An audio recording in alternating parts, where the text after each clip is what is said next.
You got to wait for a gapper. That is fair. Down the right field line. Giambi on his way to third.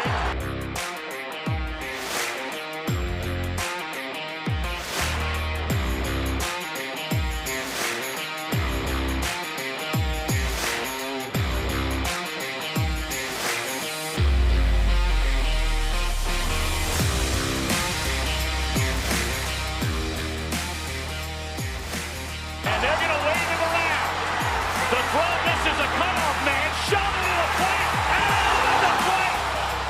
Derek Jeter with one of the most unbelievable plays you will ever see by a shortstop. Live from Chatterbox Sports Studios, it's Off the Bench with Thom Brennaman. Well, good morning, and a pleasant good Tuesday morning to you. A beautiful day here in Hamilton, Ohio. Sunshine, temperatures up in the mid-50s today. We welcome you to Off the Bench. Presented by United Dairy Farmers, I'm Thom Brennaman. We come your way Monday through Friday, 10 a.m. to noon Eastern. You can find us in a variety of places. Let's start with YouTube/Chatterbox Sports. We always ask you please subscribe to the program. You can also find us streaming on Facebook, the Chatterbox Sports page. Flip the notification switch on if you will. And we're also available in podcast form. Just search Off the Bench with Thom Brennaman, and you're dialed in.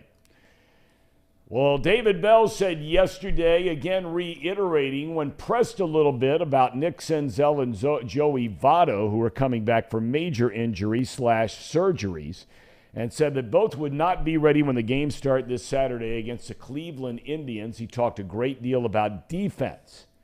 The Reds were one of the worst defensive teams in Major League Baseball last year, and how that very much was going to be a point of emphasis. The pitchers and catchers officially begin their workouts today in Goodyear, Arizona. Shohei Ohtani's agent pulled off the masterful doublespeak yesterday. Did you hear this, Paul? You're a big baseball guy. I did not hear this. Okay. Well, he's asked in one breath. He says his client is open right now to signing a long-term contract with the Angels.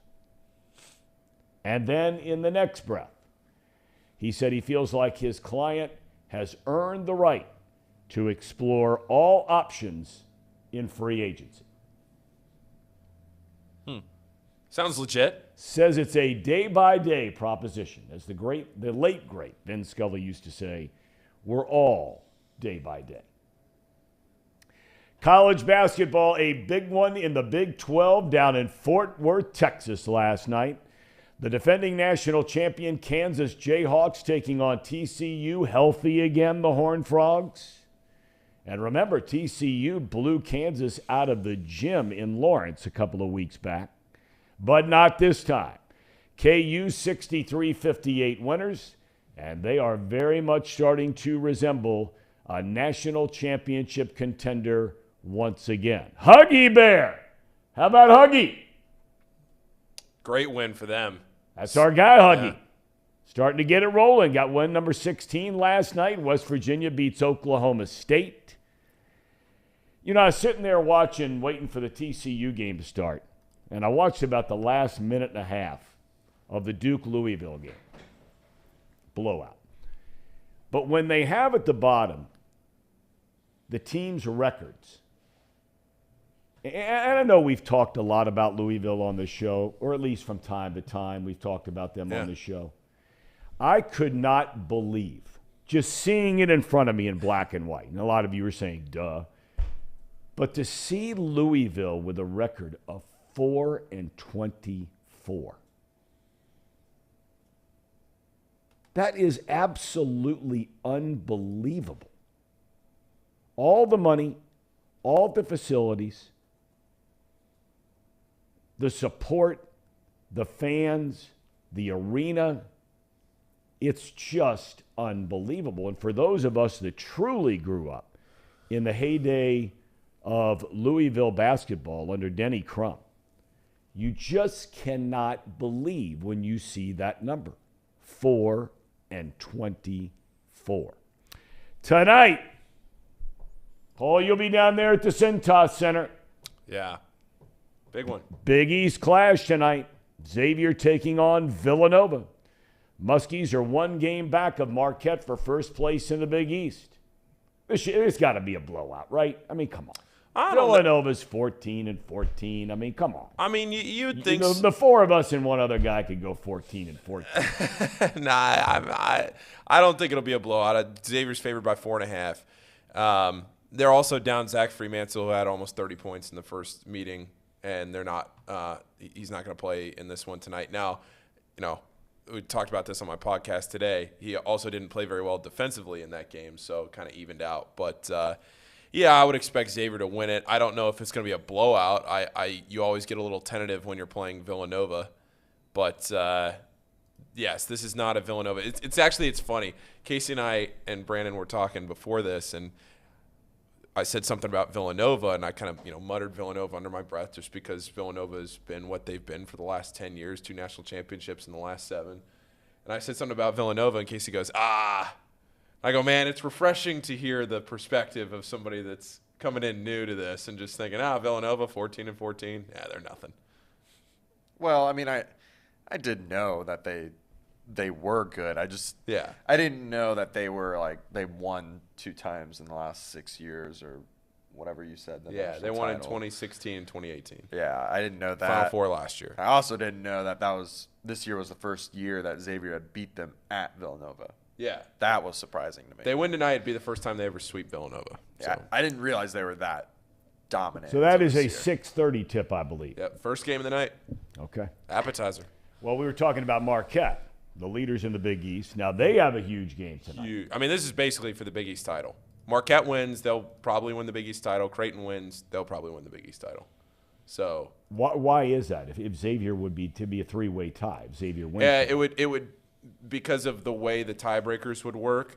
No, they could share it. I'm talking about being the number 1 seed in the Big East tournament, because if they all end up with a 16-4 record, they just share the title.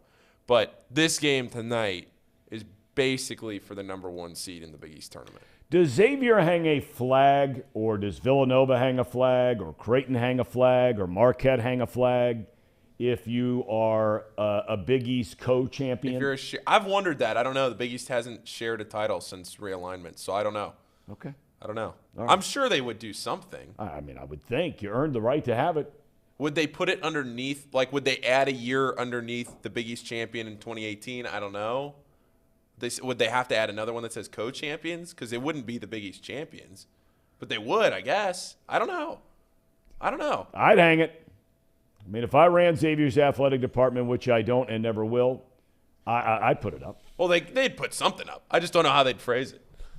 It would be co-champions, probably. Sure. I'm guessing. Okay. Mid-American Conference action tonight. Bowling Green up the road at Miami. The Ohio University. Don't look now, boys.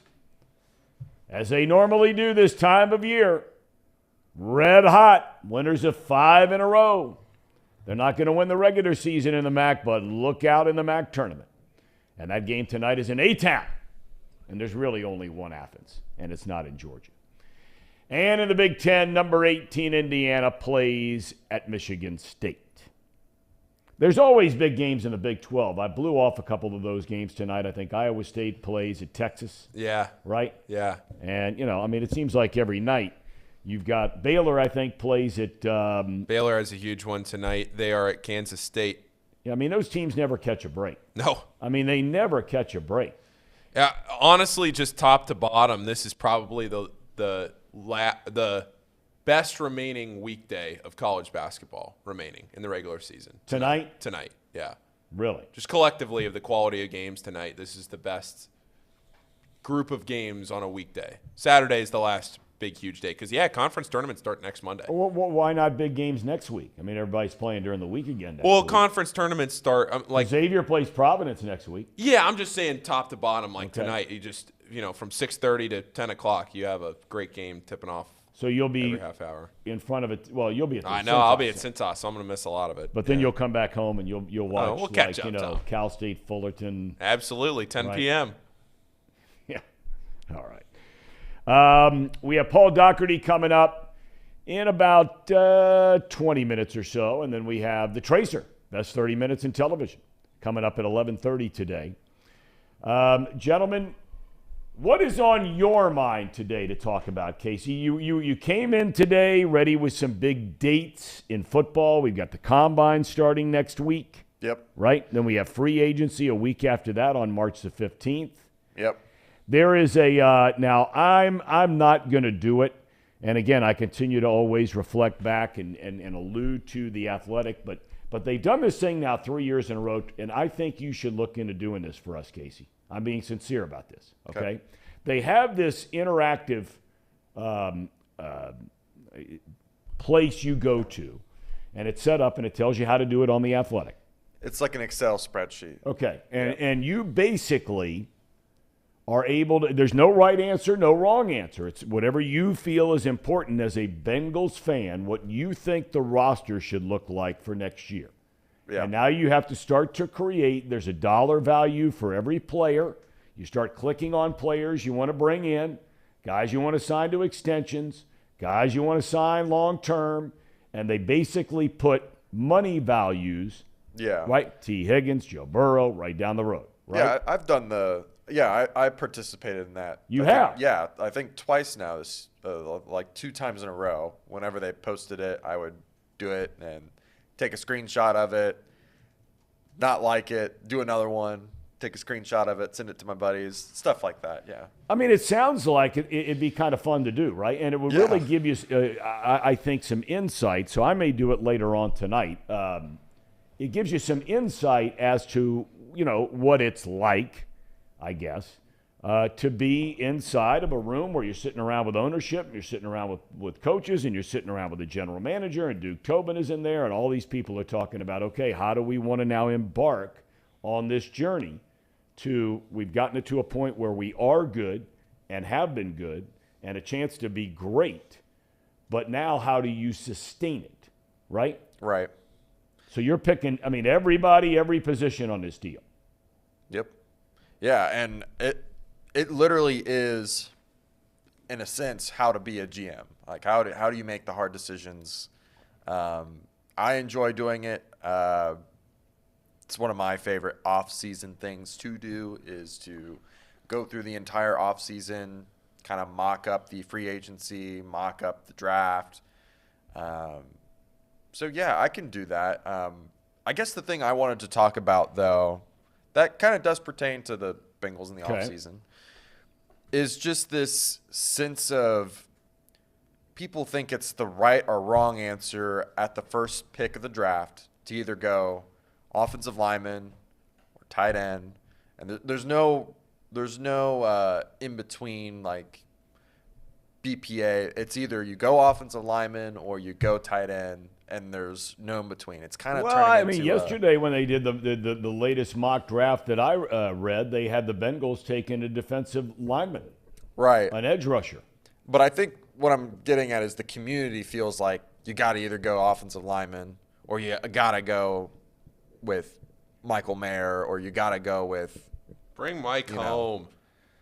Some running back, Bijan Robinson. I think that's a terrible idea, but I think right now the community is very jaded again, and it usually gets this way during the draft season. People have their thoughts on Joe Burrow being sacked. I think I saw 149 times in 40-something games, which is just ridiculous. But, yeah, I want to try to talk about what truly is the right answer for the Bengals, and it's just going BPA. You don't try to reach out on some pick. You go whatever is best available for your team. You try to fill in your needs in free agency, not the other way around, because the draft is so hit or miss. You're not going to find hardly, and this has been proven over many, many years, a starting caliber offensive tackle with such a low draft pick at 28. It's just very hard to do, especially at tackle. And for tight ends, they're no different. It's very, very difficult to find a starting caliber tight end in the draft that ends up working out. And see, I don't think tight end is a hard one to do. They say this is the best tight end draft class maybe of all time. And, tight ends, Well, they're I mean, they're important certainly in this Bengals style of offense, but let's be honest about it. I mean, they're the fourth or fifth guy you think of in terms of who's going to touch the ball. I think you can find I think there are a lot of Hayden Hurst out there, is what I'm saying. I think that you're going to find a guy in free agency. You don't have to spend a pick on the draft unless a kid out of Georgia or Mayer or somebody like that is available, where they're really good blockers. They're also excellent receivers, but certainly difference makers in blocking. Because if your offensive line is going to need help, you can get that from either the running back or a good tight end who can block. Right. And I think the Bengals end up getting Hayden Hurst on a good deal. That's what I think will end up happening. And then the Bengals will really be able to do whatever they want at 28, in my opinion. I think the biggest hole is tight end because they haven't locked up anyone. There's no starting caliber tight ends. Well, they don't have a single tight end on the roster. Right. So they got to do something. I imagine they just sign Hayden Hurst to a 2 or 3 year deal for $6 million a year, something like that. I think that would be best case scenario for them. If they don't sign Hayden Hurst, I have a hard time seeing them not picking a tight end. And the only reason why I say tight ends don't usually work out, it's not because they don't end up being good players. It's that they just take a while to adjust to the NFL. It's not that they have to be good receivers. They got to be really good blockers too, just like you said. And it helps that they are good blockers initially. But guys like Michael Mayer, projected in the top 10, PFF has him at exactly 28, but there's a lot of teams that would love to have Michael Mayer. So I just really hard to imagine the Bengals. Is Mike even still around at that point, though, in the draft? There's some that have him mocked at 28 as a late first-round guy. It really just depends on how the combine goes, which is another factor on a lot of these guys, is how they test. They turn out to be really good, solid athletes. Like if Michael Mayer runs a 4.6 or faster in the combine, he might not make it to 28. But if he runs like a 4.7, where it's like average speed, he's got average strength, then he'll probably drop down to 28. Let me ask you this. Is this going to be the last year of the combine? I mean, you had DeMaurice Smith, the head of the Players Union in the National Football League. He says this whole thing, you don't do this kind of stuff for any other employee. Poke and prod and questions and all this kind of stuff. Yeah. I mean, they do everything almost imaginable when these guys come in, besides just watching them lift and run and all that kind of stuff. Yeah, they have pro days. Like, it just seems repetitive to have a pro day already when you already had the mock draft, or not the mock draft, the combine. You're just doing the exact same thing most of the time. And some guys, they don't even participate in the combine. They just do the pro day. Well, I would say, though, when you look at this thing realistically, okay, look, you could have a pro day at Ohio State. You have a pro day at Alabama. You have a pro day at Georgia. You have a pro day at LSU. In Michigan, whatever it is you want, USC, whatever, right? But what about these guys that all of a sudden, they're playing in the MAC or they're playing in the WAC? And there are a ton of NFL players that come out of conferences that you and I never talk about. Right. Guys we never heard of, right? Yep. And all of a sudden, they're both the starting cornerbacks for the Carolina Panthers, right? Yeah. I mean, come out of Norfolk State or East Tennessee State or whatever it might be. What happens to those guys? They can't show up at the Ohio State Pro Day. They're not going to have a pro day at Norfolk State. Well, I just don't get it. If you can have everybody in one place. And look, if the C.J. Strouds, and I'm not saying he's not coming to the combine, I'm just picking names out of a hat. Yeah. If the big guys, Bryce Young, whoever it might be, they don't want to come to the combine, don't go. Yeah, I mean, and then if they want to have their pro day and the scouts want to show up at Ohio State, at Alabama, so be it. But I just don't see how DeMaurice Smith, I don't see how logically, if you're supposed to be representing players as a head of the union, and that's not only the star players, but that's a guy who is going to be lucky to make a 53-man roster. who's just trying to get in as an undrafted free agent or be a seventh-round pick, a Brock Purdy of the world, for example. Perfect example, right? Right. Okay, well, what are those guys supposed to do? And isn't DeMaurice Smith supposed to be representing those guys once they get into the NFL as the head of the union? It seems to me by the pro day thing, he's going this straight to the elitist of the world where we're only going to have pro days for the big programs. Well, maybe the solution then is just the combine is different because it's an invitational. You have to be invited to the combine first off. And then most of the time, the big players, they will wait until their pro day, kind of like what Jamar Chase did. He waited for his pro day. I'm sure there's plenty of other examples, but that's just the first one that came to my mind. It's just got to be different. And it's also got to be led by the NFL scouting departments that they got to reach out to those guys. And they have rookie visits as well. They come to Paul Brown and work out. Whether that changes to where you can have more invites, rookie invites, or whether they change the way the combine works to where it's only the lower school, like non-power 5, power 6 schools can do the combine.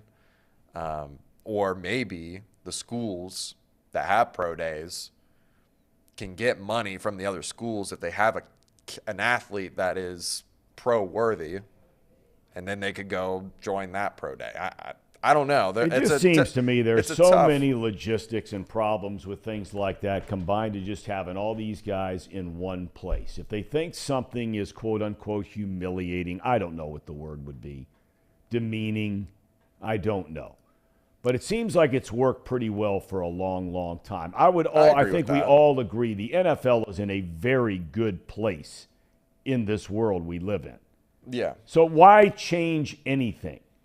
I'm not saying there aren't things you can make better, because there are things in life we can make everything a little bit better with some effort. But I mean, asking some kid, I think frequently people don't think about things like this. Let's just pick some random school. Hey, Brandon would know this. Is McNeese State in Louisiana? McNeese, yes. All right, McNeese State. I'm just picking that school. I don't know why it popped into my brain. Let's say you got 3 kids that feel like they have a chance, okay? Yep. And let's say there's no combine. And let's say that LSU agrees to let them come to their pro day, okay? Right?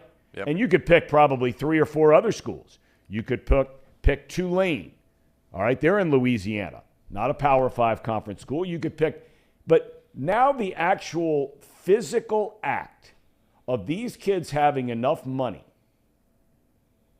to get in a car, fill it up with gas, drive to Baton Rouge, Louisiana, asking McNeese State to pick up the tab. I don't know. Tulane has money, but McNeese State maybe doesn't have money.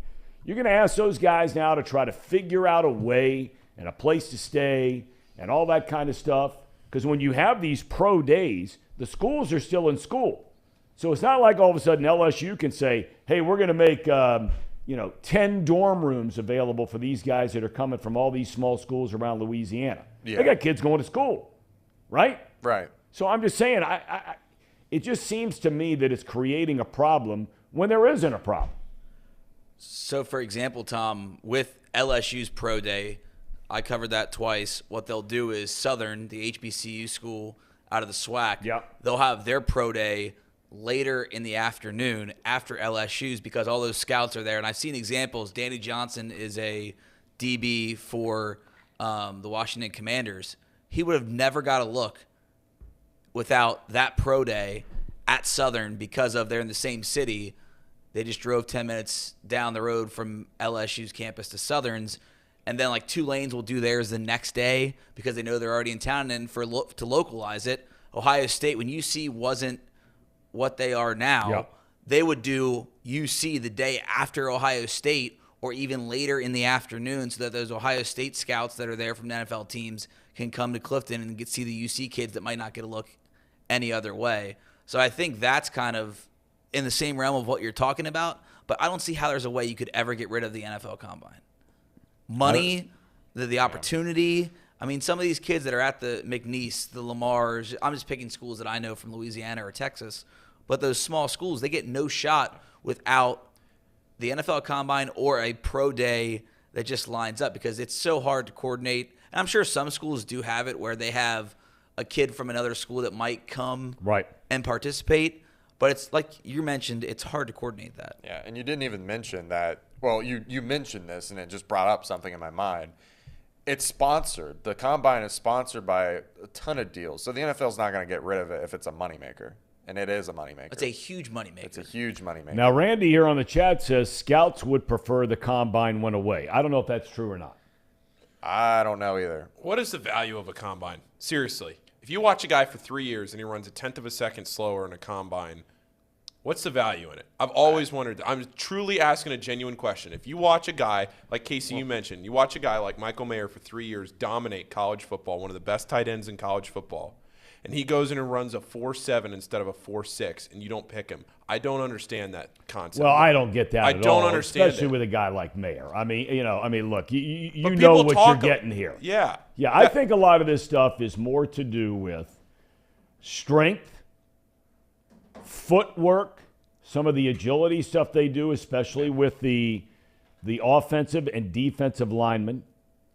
Look, all these guys are getting to a point now where they're running 4.2s and 4.3s and all this kind of stuff.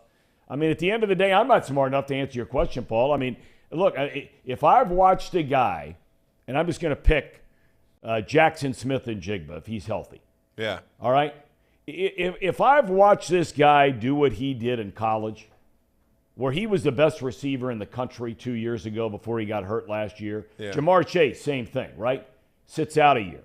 Like, if I watch the guy, and just like the Bengals, they watch the guy. Now, okay, if he came in overweight, okay, red flag. And I think most of it has to do with the mental aptitude when they sit down and start talking to these players. Well, that I don't deny, but if we're going to talk about that, then why don't we just have everybody together in a room and call, I guess, if that's what the Combine is anyway, and then they just throw them out there for the physical stuff too at the same time. I understand. I very much understand the meeting the player, get to know him, character or whatever. I very much understand that because some teams don't like picking players that have character issues, that they want to check the boxes from the personality side as well, which is very that's justifiable. That's fine. And to be fair, on the question that you're asking, how much of a difference it makes, for players like DeJuan Jones who are on that fringe, almost a first-round tackle, like it could drop their stock significantly. And I don't know why that's the case. Yeah, I guess that's my question is why. But the difference is, if they see that he can't bench more than 10 reps, like Orlando Brown Jr., a few years ago, an offensive tackle who we, as Bengals fans, would have loved to have had. Sure. Tested horribly in the draft or in the Combine, horribly. And he fell all the way down to the Chiefs, where he should have probably been a top 5, top 10 pick. But it's all about what scouts care about. And there's certain schemes where speed is more important, agility is more important, just kind of like what Thom said, or strength is more important. Think of like the Titans, where they run the ball 40 times a game. They need a guy that can bench more than 10 times at the Combine. They might not need a guy that runs a 4.8 or 4.9 as a lineman. Got it. So it's just stuff like that. It's kind of, I think you can find a lot of that stuff out, though, just from film and all the data that people can compile just by watching film. You could probably tell how fast a guy can run. Well, look, it's to your point, okay? And I always go back to Chris Spielman, okay, who was the most highly decorated high school football player maybe in the history of high school football. He was on the cover of a Wheaties box. I mean, think about that. 17 years old, was on the cover of a Wheaties box. If you find that guy and you go do his 40 time, he's probably going to run a 4.6, 4.7. But now you put him on the field, and what's his real-time speed? He's the all-time leading tackler in the history of the Detroit Lions. The guy was everywhere, all over the field. Right. That's truly the test. And where you can watch these guys play in college and you can see, okay, that guy might run a 4.3, but his instincts are a fraction late. This is a little bit off, and all of a sudden it takes him longer to get to the ball carrier than it took Spielman as a linebacker as opposed to a cornerback. I mean, it's an inexact science, but to think that it's going to go away, I think, is just completely asinine, and it's just drifting into what we're watching now about standardized testing for college students. Doesn't mean anything anymore. It's a joke. It's a joke. Total joke. All right, kind enough to join us, as always, the Morning Line. .substack.com, legendary Enquirer columnist Paul Dougherty. Doc, did you have to ever cover the NFL Combine? No, man. I would have rather had somebody pour acid in my eyeballs than cover the Combine. I think it's one of the silliest things in sports. I understand the value in it, I think, and the necessity for it. I just think it's silly. It is the height of NFL. This stuff is really important, and we take ourselves so seriously. Nonsense. Anyway, that's it, man. But wait a minute now. If you say it's silly, and going back to what we were just talking about a second ago, you're looking at a guy like one of the two tackles. So one kid who's out of Princeton High School from Ohio State, Paris Johnson Jr., he's going to be a top 10, 11 pick. But when it comes to the other tackle from Ohio State last year, DeJuan Jones, 6'9", 330 pounds, was a project there at Ohio State. Over the last 2 years has developed into a really good player. But there's some people that are still kind of wondering, man, is that worth taking as a first-round pick, or is he a second-round guy? You don't think there are things they're doing at the Combine that could give you a little bit more information about him if you're the general manager and your ass is on the line and having to make a draft pick? Yeah, but don't you think also that they overthink this stuff by about 1 billion times? Sure. I mean, sometimes I think they have all these tests, Tom, and what they can do is tell you everything except that the guy can play football. True. I heard Tim Crumry was a 10th round pick. We don't even have 10 rounds anymore. Crumry was a great example of that. We overthink this stuff to death. That guy puts ketchup on his scrambled eggs. He must be a communist. It's laughable to me, the time that goes into this stuff, when it's really, to me, not all that complicated. Can the guy play football or can't he? Yeah, that's a fair point.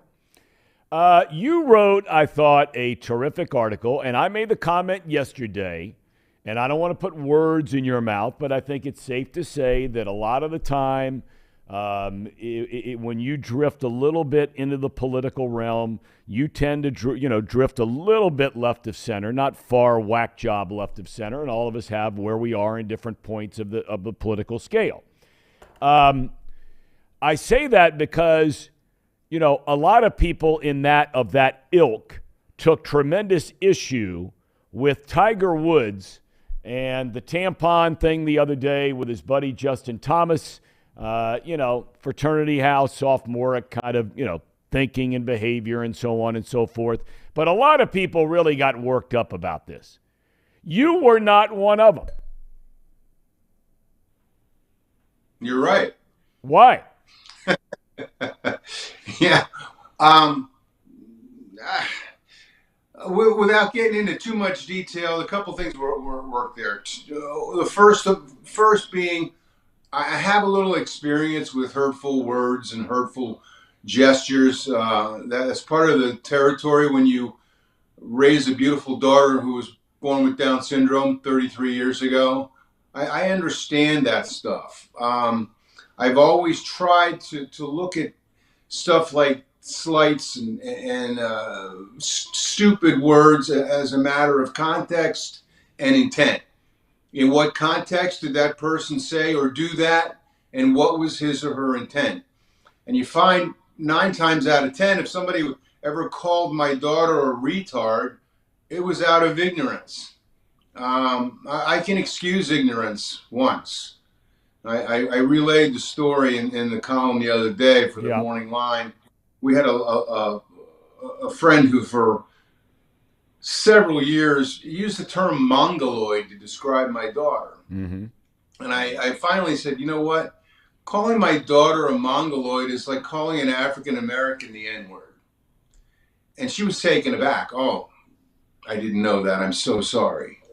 And has never done that again. Problem solved. You make a mistake, you apologize for it, you go on with your life. I thought what happened with Tiger the other day was simply a bad joke between two friends. A fraternity house, kind of a prank.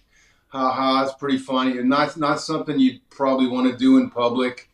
But that's all it was. I mean, Christine Brenner from USA Today, who has always been the guardian of our morals. And I just want to tell you how grateful I am that Chris Brennan is a guardian of my morals, because I really need that from Chris Brennan. But anyway, she got all bent out of shape and even went so far as to suggest that there may be a young lady out there right now who's dreaming of playing college golf or even professional golf, who saw that incident and was so mortified, decided never to play golf again. I mean, what a bunch of nonsense. I'm thinking, if I'm a young lady and I read that, I'm more insulted by that than I am by anything that Tiger Woods did that she wrote about. So a lot of it was just a bunch of nonsense. I won't call it woke, because I think woke is meant by the right as a pejorative, and it's not. I think it's good to be woke in most accounts, unless you take it to an extreme. And I felt that Chris did that. And again, I don't need to be lectured by Chris Brennan on how I should live my life. Make sense? I mean, it makes perfect sense. It makes absolute perfect sense. I mean, look, I am exhibit A of saying something stupid, and you apologize for it, and you try to move on, and you learn from it, and so on and so forth. And that's what I've tried to do. And there are a lot of people out there that are just never, ever going to forgive you, and they're going to think you're, X, Y, and Z, and that's the world we live in. Was there too much focus? And you and I have talked a little bit about golf before, and I maintain now this past weekend was the exception. I think this past weekend was everything that golf wants it to be, where you've got Rahm and you've got Homa and you've got Scheffler. You've got some of these well-known guys that are in the hunt, okay? And it's not to say they're going to be there every single week, but those two guys are winning a lot. Was there too much coverage of hanging on to the Tiger Woods thing in this tournament? He made the cut, which was amazing. A lot of people didn't think he would. I thought it was fantastic, and I've never been a huge Tiger fan. But did they give too much coverage, if there is such a thing, to Tiger Woods? Now, you said the magic phrase, if there is too much coverage. I don't think there is, frankly. I think the ratings back that up. Every tournament he's in, the ratings are much better than tournaments he's not in. For better or worse, like him or not, whatever, he remains the most, at least for the public at large, the most dynamic, interesting, compelling figure on a golf course. Now, I don't know if that's a commentary on how thin the ranks are at the top now, or it's just the fact that people still believe this guy has it, whatever it is. And I think by making the cut and playing pretty good golf, especially off the tee, made a case for, he's still got some gas in the tank, and I don't know what he's going to play next, but people will watch him. So I think from a network perspective, you want eyeballs, you're going to cover the hell out of Tiger. And I know if you're a golf fan who just likes seeing good players play good golf, it might irritate you a little bit, because Jesus Christ, guy's not in contention, not on the leaderboard. Can we please show the guys that are winning and playing better than he is?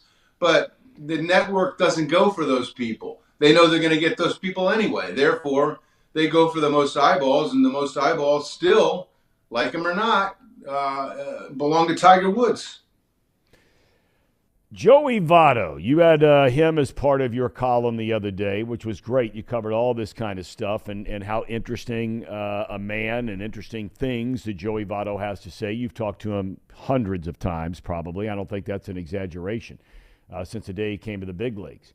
Do you believe this is his final year as a Red in spring training? I don't know. I know he doesn't believe that. He's going to be 40 in September.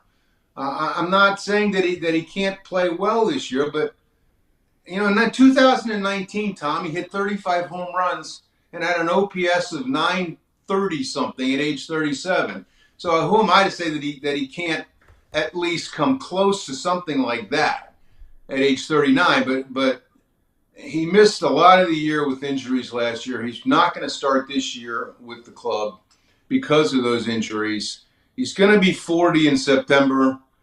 I mean, common sense suggests that you better watch Joey Votto and enjoy him this year while you can. Now, whether the Reds will decide to pick up his option, which is $7 million next year, that's a completely different story because, again, I don't have my crystal ball. It's in the shop, and I don't know that what kind of year he's going to have, what kind of financial year the Reds are going to have, none of that. So, but I think all things considered, yeah, this will probably be it for Joey Votto.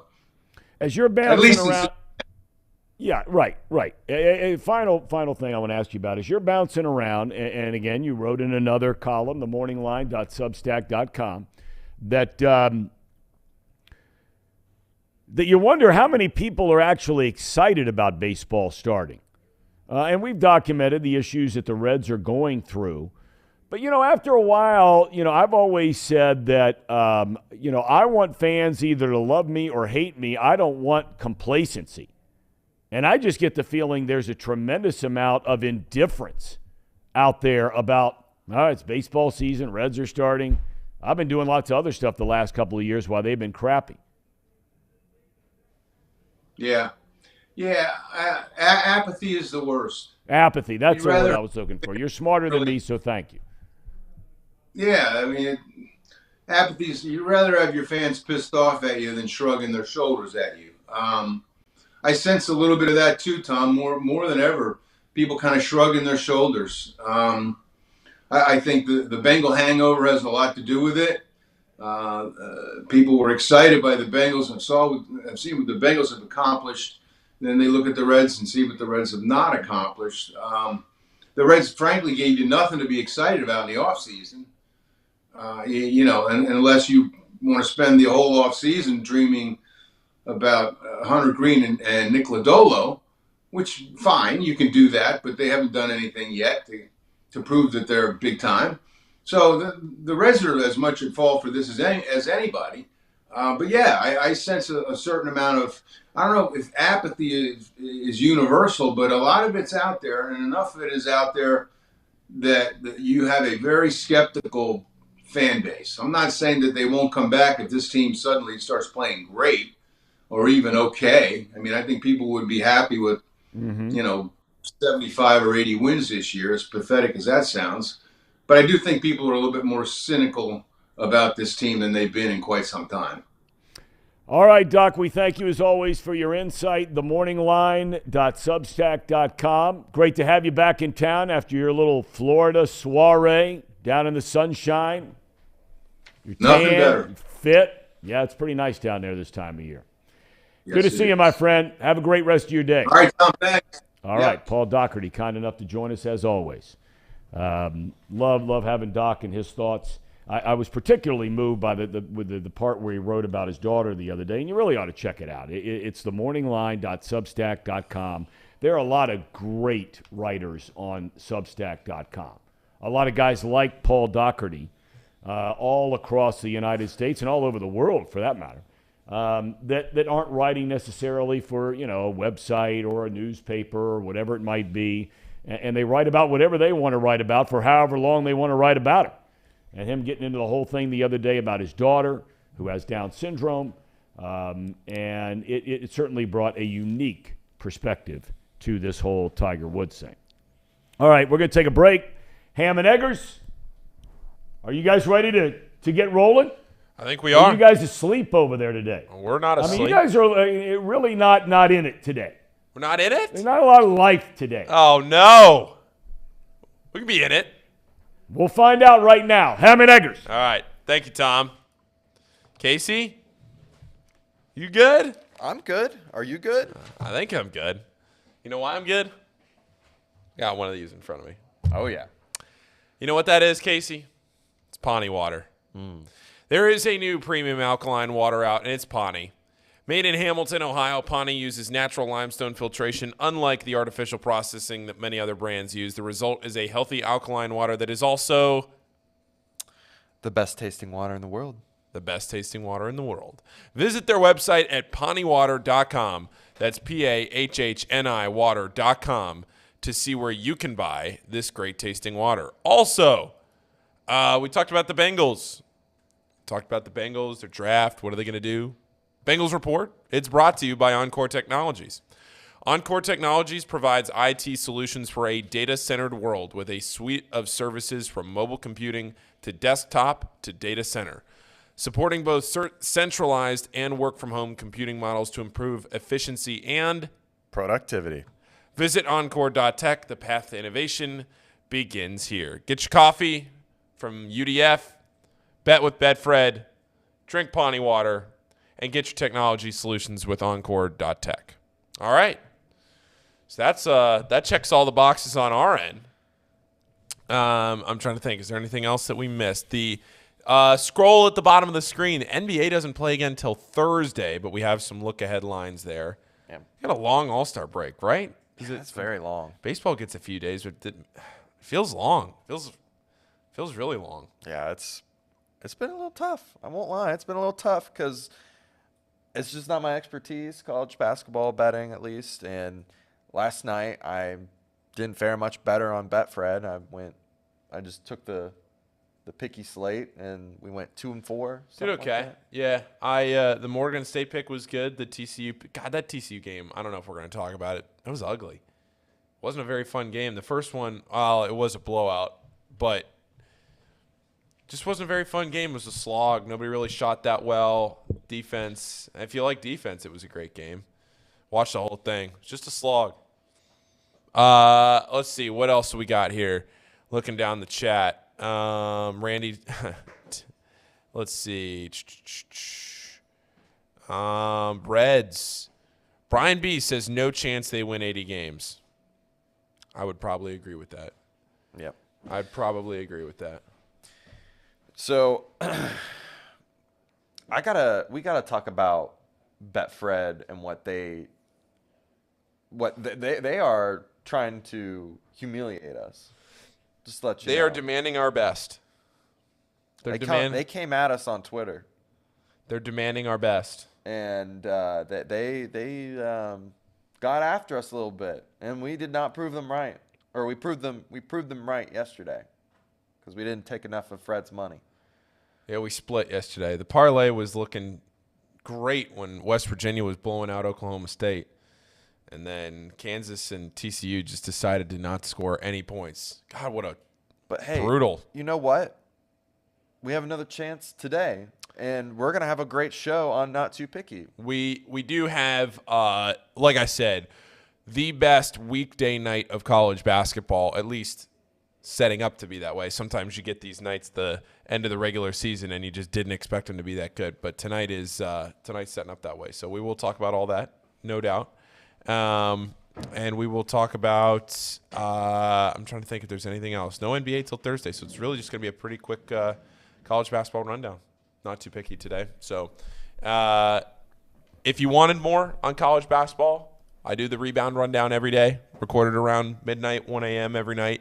And it's just a quick recap on what you need to know, college basketball, local and national. Big week for Dayton, big week for Cincinnati, big week for Xavier. And I say that kind of relatively. Both Cincinnati and Dayton need to win their conference tournament to get in, but the chance is there. I said it the other day. I have no idea what we're going to get out of Dayton. No clue. Dayton could lose their first round of the A-10 tournament, and I'd be like, yeah, checks out. Sounds right. Cool. They could win the A-10 tournament, win a game as a 13 seed, and I'd be like, Yeah, they had the talent to do that. I have no idea. You could say I have. It brings up an interesting question that I find myself thinking of a lot. And that is when teams, and let's remember now, Dayton at the beginning of the year was in the original poll at number 25, if I remember right. Yes. Right? Okay. North Carolina was number 1. Yep. Duke was number 7. Kentucky was number 8. Whatever they were, right? And I'm ripping off those schools.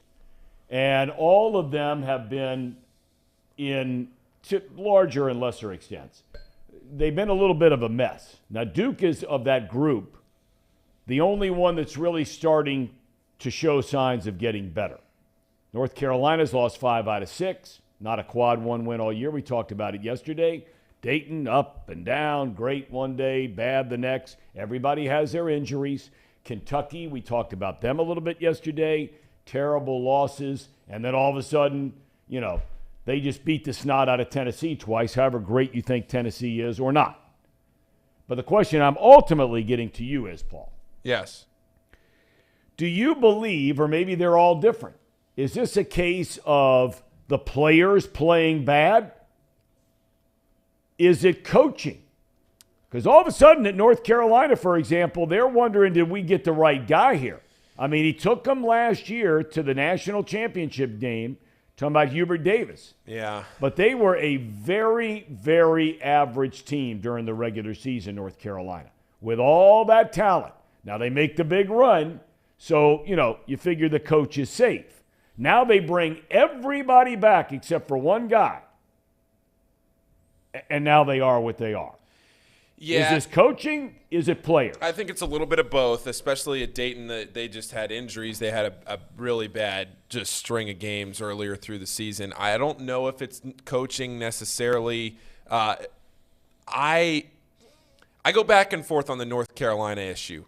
Dayton fans have been all over Anthony Grant all season, and to a certain extent, they should be. North Carolina is a very weird situation because, like you said, they have the talent, and they made the run last year. And a very bad analogy, it's almost like Georgetown when they won the Big East tournament 2 or 3 years ago, when they won the COVID Big East tournament. And Patrick Ewing, he had all that momentum. He was back. They make the NCAA tournament, and they get waxed by Colorado in the first round by like 20 or 25 points.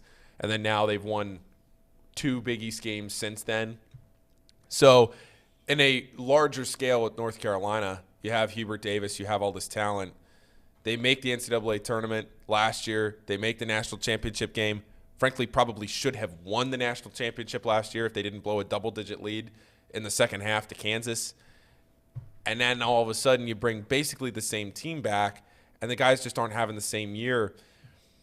I tend to lean more coaching on that than players. But at the same time, I mean,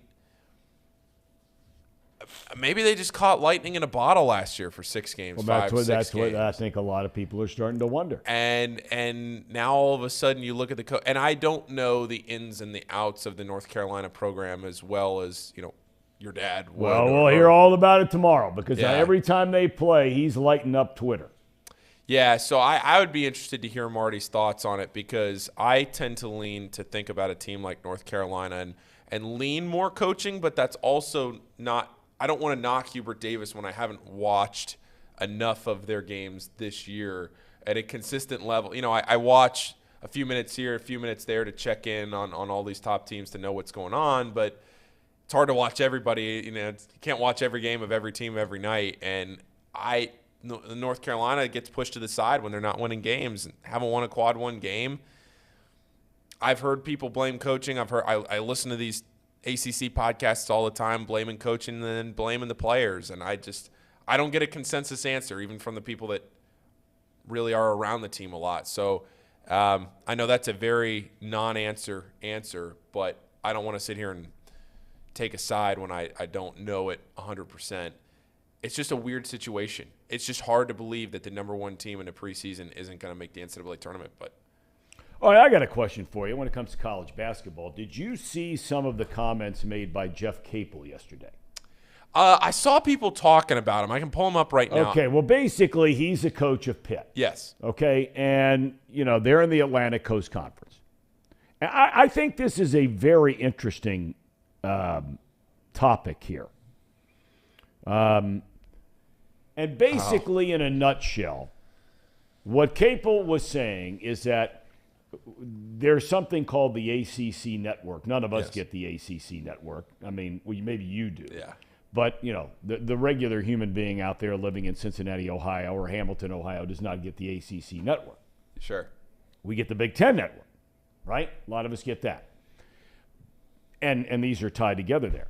He made the point that you look back at the Atlantic Coast Conference this year, and it's not been nearly as good as it has been for a long time. And I think you can make the argument that over the long haul of college basketball, the Atlantic Coast Conference, without a doubt, has been the best conference in college basketball over the long haul. Big Ten right there with them. Apparently, the people at the ACC network, whoever they are, in the studio shows or whatever, because I don't watch it, but he was making the point that he was watching it, and he thought like a lot of the guys who were working for the ACC network were not going to bat for teams in the ACC or the league as a whole, like he tends to watch the Big Ten network and Dave Revson and some of those guys, or whoever the analysts are in there on any given night, are really talking up the Big Ten and the Big Ten teams and all that kind of thing. It is funny where we are in unprecedented territory with the ACC when they are as truly horrific as they are this year.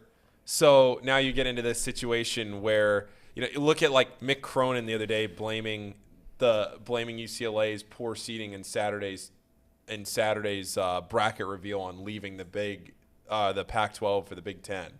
It's like, what Mick, what? Come on, man. What are we doing here? And then say that again. Mick Cronin was frustrated with the seeding that UCLA got in that mock bracket reveal on Saturday. And what's the reason? And he blamed it on UCLA leaving the Pac-12 for the Big Ten. I don't understand the tie. Nobody does. Okay, anyway, go ahead. Go ahead. All right. So the point my point with it is we get to the situation now with Jeff Capel. I just read what he said. I get to this situation with Jeff Capel where the ACC is so bad this year. It is so bad, and it's brought down by like Florida State, who usually has a really good team. Yep. Leonard Hamilton usually has a really good team. They're terrible. Louisville, Thom, you've already talked about them. Terrible. Boston College, terrible. Notre Dame, terrible. All these teams, now Boston College is usually not very good, but Notre Dame usually has an NCAA tournament team. Yep. Louisville won a national championship 10 years ago. Florida State's a team that consistently makes the second weekend. You're looking at all these programs, none of them are winning this year. And all of a sudden, you're thinking to yourself, if you're Pitt, who is having a very good year, one of their best years in recent memory, people are wondering, is Pitt back? Is Jeff Capel finally turning this thing around? And he's not getting the praise and the I don't want to say the glory. That sounds too dramatic. The love. He's not getting the love that he should. And I can see his frustration, especially when he's talking about the ACC network, which is a PR arm of the conference. Which he clearly thinks they're not. Yeah. But as an analyst, if you're sitting up there trying to do your job, there's two sides of the coin. The ACC network signs your paychecks, I'm assuming. But on the other side of the coin, what are you supposed to do? Lie? Well, isn't the ACC network technically owned in a partnership by ESPN? Yeah. Right. Yeah. So I don't know what the alternative is. I don't know, because if the ACC is as bad, they have Virginia, they have Miami, but like Virginia Tech, they won a couple games, everybody freaked out. They beat Virginia Duke's at home. playing better. Duke's, yeah, but it's kind of like goes back to my chart yesterday. Duke's good. They're not great. No, they're not. They're not great. bad. No, they're just like, a 6 or 7 seed that wins a game. That's fine, but that's not Duke. Duke competes for national titles. First year in John Shire. North Carolina, preseason number 1, not going to make the tournament. Clemson, 2 weeks ago, leading the ACC, They're not even close to the tournament. I mean, Reed and I were sitting out there yesterday talking about a scenario where was Clemson going to win the ACC and miss the NCAA tournament? Yeah, well, you brought that up on this show a week and a half ago. You're not going to – we're smart enough to know you're not going to keep the regular season ACC champion out of the NCAA tournament. But if there was ever a year where that could happen, you look at the losses that Clemson stacked up. You talked about it. And now they're out of the running now. They're out of the running now. But it's just crazy where you get into these situations in college sports, Tom, sometimes where the programs or there's a shift in the balance of power, and now all of a sudden you don't have the Duke, UNC, Kentucky, Villanova. You don't have those at the top. You're starting to get Indiana back a little bit. UCLA's there, but nobody cares about UCLA out now in Los Angeles. Yep. It's this weird time right now where you're getting the conferences are shifting around at the Big 12, and this has been a really weird year in college basketball. It's flown by, but it's been a weird year, and I have loved it personally because there's a lot of parity. There's not that one dominant team at the top. But, yeah, the Capel making those comments, I can see where he's frustrated because if you do have the ACC network, which is supposed to promote your conference, and they're not doing that to what he thinks they should, sure. But, again, they're just supposed to sit there and lie about it? Well, I mean, look, he's entitled to have his opinions. The bottom line, when he makes comments like that, there's a good chance he might be costing people their jobs. Yeah. I mean, that's the way this thing normally tends to work. And so, he's always seemed like a pretty good dude, Jeff Capel. He's the one that went to Carolina, right? Yeah. His brother was the one who, Jason Capel, went to Jeff Capel went to Duke. His brother went to Carolina. Jeff went to Duke, yeah, yes. And Jason, his brother, who's also been a coach, yes, went to North Carolina. But Jeff's been around forever. Yes, he has. Yeah. Our chat seems to want to stay on the Reds theme here today. Let's talk Reds, Tom. And we're going to have all summer to talk about the Reds, but I think it certainly is worth looking at some of the comments that are being made and talking about. I guess you guys were talking about a win total for the Reds in the Ham and Egger segment. No, we didn't, but they got brought up. We were looking at the chat. Okay, well, there are people talking about a couple of topics. What would be realistically, their win total? And you've got, Sir Boy Wonder at 75. You've got Brian at 70. You've got some others saying no chance. Steven saying 63 and 99 out of the pennant race by April. You've got others saying, lucky to get to 70. And then one comment here, it says 70 would represent an improvement. Well, okay. Technically, that's correct. It would be an improvement from last year because if you won 70, it means you lose 92 and you don't lose 100. But is that really where they are? I mean, is that where they are? That, and I'm not saying for a second that anybody down on Joe Nuxall Way feels this way because they don't. But I just, David Bell made a comment yesterday, and I just, I just say to myself, it just doesn't sit right with me. He talks about, winning is important, but the competing aspect is much more important.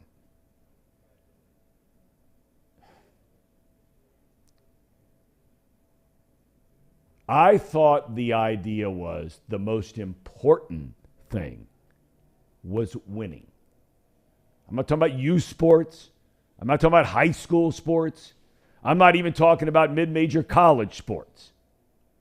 But once you reach a certain level, collegiately it could be Alabama. It could be Ohio State. It could be Duke and North Carolina and basketball in Kentucky. And it's every professional sports franchise. They are paid to play, but they are paid to win. Competing is part of winning. And when I heard that comment yesterday, I just thought to myself, if I'm a player and I'm playing for David Bell. And look, I mean, he might walk into the clubhouse 10 minutes later and say, it's all about winning. I have no idea. But at least the comments that are made publicly the very first day that your position players are reporting, and maybe he didn't mean it that way. So I'm going to, a little rope here. But he's been around long enough as a player and a manager now where, that kind of thing to me does not sit well. You have any thoughts, either one of you guys, about that case, even if you're not a big baseball guy? I'll let you go first, Paul. I look at that. I'm with you, Tom. I just agree that it's hard for me to look at a team and just talk about competing when you want to win. You just want to win, and this city wants wins. This city wants to stack wins. This city wants to see a future. And we see a $5 super chat here from Sir Boy Wonder. And he asks, Tom, seriously, what do you think about David Bell? I don't see it with him. What do you think, Tom? What do you think about David Bell? You knew him? I do know him. I do know him, and I think there he has a lot of strengths, and I think he has some weaknesses, just like the rest of us. I think that there, his attention to detail, his attention to in-game decisions, and look, every manager is going to get that, but I think by and large he is incredibly well prepared to get his team into spring training, to get his team ready for a season, to get his team ready for a game in July when you're 25 games under 500. And that is a huge responsibility of the manager. In fairness to David Bell, he has not been given much talent to work with. So I don't think it's fair from a wins and losses standpoint to judge David Bell as to what kind of manager he is. And two examples I would give are Joe Torre and Terry Francona.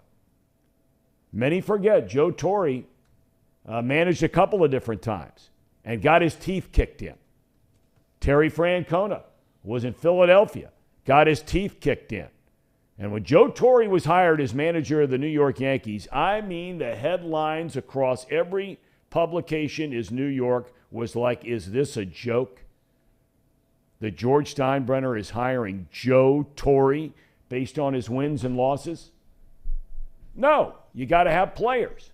But at the same time, I think that where David Bell comes up short for me is I know he's full of fire and I know he's full of passion, but I don't see it. And I don't think his players see it. And when you get up there, and maybe I'm totally wrong, you might take a poll of every single Reds player and they think he's the greatest thing since peanut butter and jelly. I don't know. I used to be around there. To me, and I made the comment to you earlier today, Paul, when I was around some great teams, world championship teams in Arizona. Now, they had great players. But you had a manager in Buck Showalter, and then you had a manager in Bob Brenly, where there was no patting people on the ass, no talking to the media after games about how hard my team played. Boy, they tried so hard. I'm so proud of them for coming back and trying to make it a game in the seventh inning when they were down by 8 runs. There's none of that. And then when I came to the Reds and I walk in the clubhouse, actually I had not come to the Reds yet. Let me back up. The year before I had a chance to come back to the Reds. They are playing for the first time in a number of years. I think it was 06, 07, somewhere in there. First time in a number of years, they are playing in a big-time weekend series late in the year. I'm coming in to do the Saturday game for Fox. This is when Junior and Adam Dunn and some of that crowd is still around, right?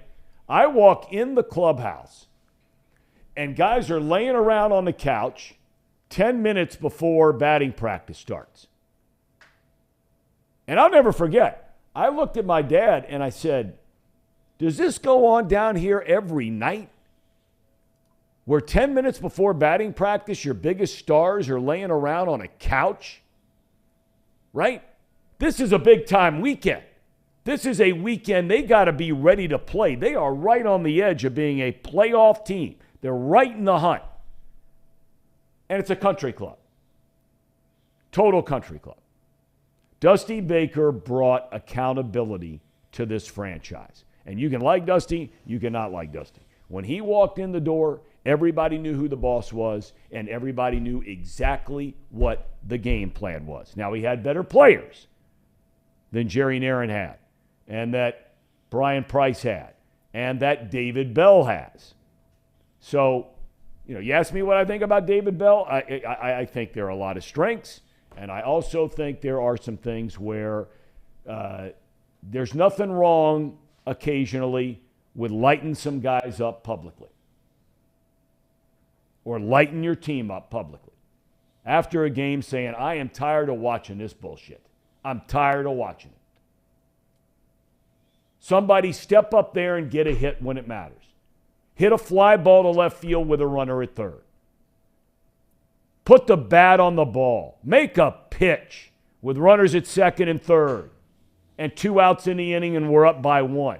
Make a pitch. Get somebody out. Make a defensive play. They were brutal on defense last year. That's what I'm talking about. Does that answer your question?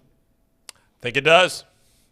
Yeah, I look at the Reds too, and I look at the way that they compete on a night in and night out basis, or don't compete sometimes on a nightly basis.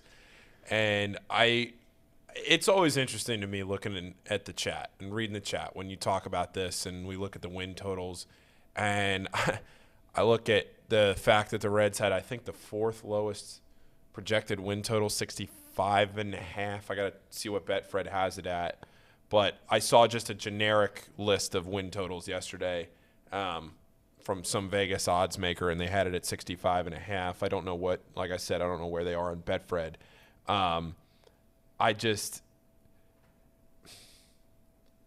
don't know. It's just such a weird feeling with the Reds this year, where you feel like they're prospects, you feel like maybe there's some potential, but then are we sitting here on June 15th and they're 15-45? I don't know. I don't want to say probably, but they could be. They also, I don't know. They also have the prospects and potential to maybe compete. I'm going to take again, I'm not going to actually put money on it because I hate taking MLB future win totals. But I would take the over on the win total. But I don't know what that's saying at 65.5. Okay, look. And here's what I'm talking about. And Nick Kirby, who's as big-time a Reds inside guy as there is, he's doing stuff with us here at Chatterbox, and he makes a point, and valid point. He says, I think David Bell has more passion than he shows in post-game interviews. He led the league in managerial ejections since 2019. Okay. Like I said, I think that I said originally from the very start of that little rant that I think he does have some passion and he does have some fire, and you saw it as a player, and you'll see it occasionally as a manager, okay? But I draw the analogy to Craig Counsell, okay? Craig Counsell took over a crummy Milwaukee Brewers team. Really bad. They had just fired Ron Renicky. Counsell steps in, okay? Now, they were starting to develop players. They were starting to get better players come up. They were talking about spending some money in free agency, which they did. But there was accountability right from the get-go that I don't care what our roster says as far as what our talent level is. My expectation of this team is to play better than they're playing now, and I demand it. He took over the team, and for the rest of the year, they play 500. They were a crappy team. He had guys right in the middle of games. You want to play bad defense? Come on. You're sitting next to me. You want to swing from your tail every single time with a runner at third and 1 out and not try and drive the ball, put the bat on the ball? No problem. Sit next to me. The shortstop, Arcia. Multiple times. Had other guys on his team. You don't want to run hard? Down to first base? Right? You want to jog after a fly ball in right field? No problem. We'll take care of that right now. And the quickest way to take care of that is you sit down next to me and watch for a little while, and you can make a decision, is this something that you want to change in your line of thinking? Now, some might say, well, Counsell hasn't gotten the team to the World Series. No, he hasn't. I mean, his pitchers, big-time pitchers during the regular season, completely lay an egg once they get in the postseason. That's not his fault. But there's accountability there in Milwaukee, and everybody knows it and knows what the expectation is. And I'm just drawing that analogy because both of them have roughly been managing for the same amount of time, and the caveat being, though, that the council has had better players. And look, you can't, you can only lead a horse to water, okay? That old phrase, you can't make him drink it, okay? So their limitations as far as talent is concerned are well documented, and we all realize that. But I don't think there's anything wrong with trying to continue to push and push and push, not only privately, but sometimes publicly, and I don't see it.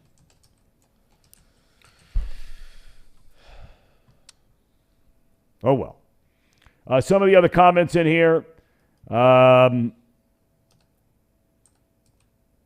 the player formerly known as Mousecop. I don't know how David Bell can truly foster and sustain a culture of winning when the front office completely shoots itself in the foot, so on and so forth. And then they get into some of the other topics about the Reds. And it all comes down to it is right now. It's not to say it's going to stay that way. It is right now tough for Reds fans to get excited because of the lack of talent.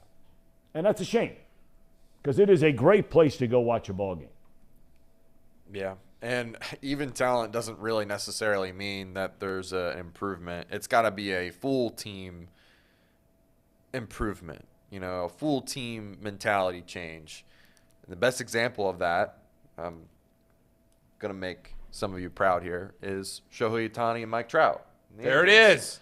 I mean, let's go, Casey. You get two of the best players in the MLB, and your team is still mediocre at best. That's right. And what you're saying, Thom, I can resonate with that. It's got to be a full mentality change, and sometimes it's not just the managing that needs that to happen. It's got to be a player. A player's got to step up. That's right. And Jonathan India apparently is coming out and saying he's going to be that guy. And I hope so. I really do. I like Jonathan India his rookie season as much as I watched his rookie season, which was very little because we all know. But I know he had a great rookie season. Yes, he did. And I know he was plagued with injuries last year. Can't fault him for that. And I'm just hoping that if they can keep the guys that we know that are decent players healthy, and then we can see some improvements from the guys that, not improvement, but we can see some development from I can't think of some of the pitchers' names, like Hunter Green and Lodolo and Ashcraft. They've got some guys that you can get excited about. Right. That's all we want. And I think we'll get that. I really do. I think we'll get that. The team is young enough that it can still be molded. I know we got guys like Votto, but the rest of the team, it's pretty young, right? It's one of the younger teams in the league, so that's a good sign. You're in the right direction. Okay. All right, well, tomorrow, by the way, we're going to have, and I'm going to ask him about the state of the Reds, if you will, and that is the former Rookie of the Year in a Reds uniform. He will be our big interview tomorrow. That is Chris Sabo. Spuds! Have him on tomorrow. We're going to talk about playing at that school up north. Some of you may not know he's a Michigan man, but grew up in Michigan, hard-nosed, tough. Everybody loves Sabo around here. Came to the big leagues, wins a Rookie of the Year, helps lead the team to the 1990 World Series title. I think with him tomorrow, though, it's going to be interesting to get into some things about what we're talking about sort of the culture of baseball today in terms of being, kind of a hard-line guy if you're the manager or a coach. For example, the Reds got rid of Delino DeShields this offseason. Now, there's a guy that tells it like it is. And if you are not prepared to hear the truth, then you better not ask Delino DeShields. Remember, he was the one that talked a lot about when he was a manager at Louisville, AAA. Who was the pitcher he got all over? That was a big prospect for the Reds. Why am I drawing a blank? When was that? Trying to think. It was a number of years ago now. But he's like, or maybe he's a position player. I don't remember. But he was asked about it, and he said, this guy, what are you kidding? Ready for the big leagues? Not a chance. Not a chance. He's not doing A, B, C, and D. All of those things. No, it wasn't somebody says Mike Leake. No, it was definitely not him. Mike Leake was ready for the big leagues the day he stepped on the field. But Sabo was coaching in the minor leagues. We know he's that kind of guy.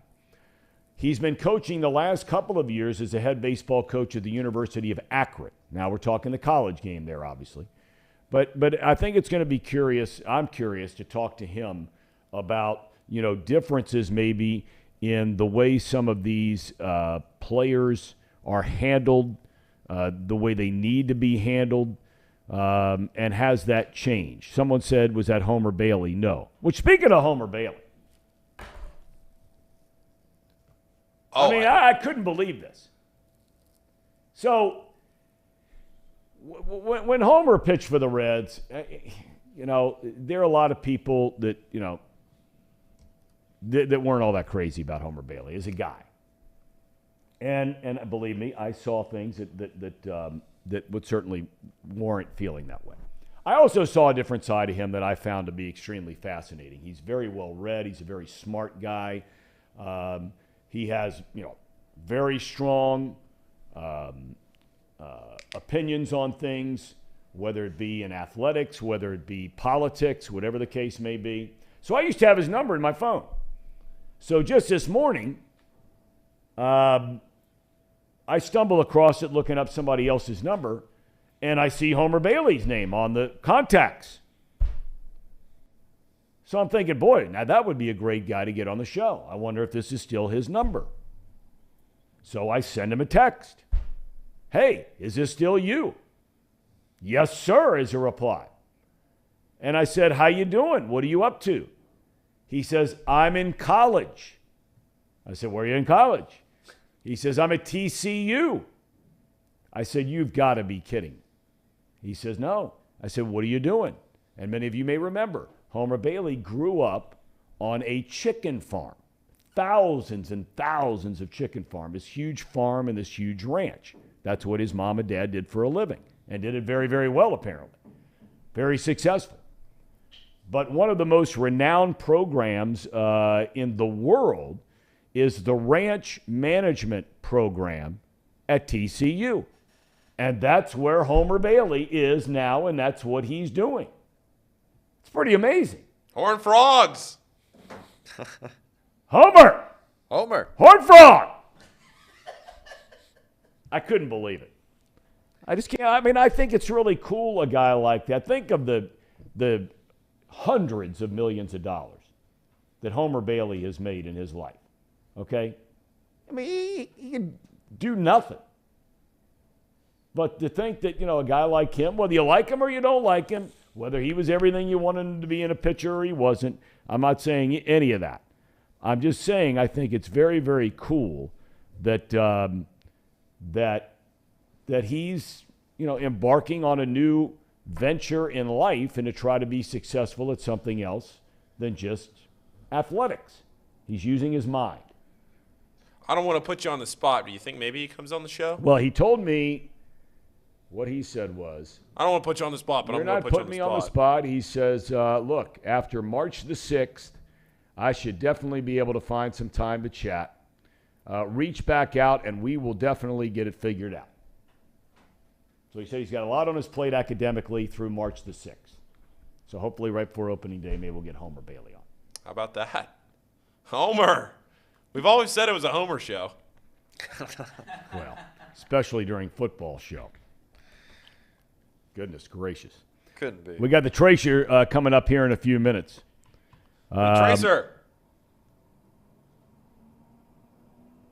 Boy, Nick's not kind to Homer Bailey. No, I have no Homer stories. Sir Boy Wonder wants to know. I have no Homer stories. Anybody else here? Anything else, fellas, we need to get to? Boy, people are beating up on Homer in his chat.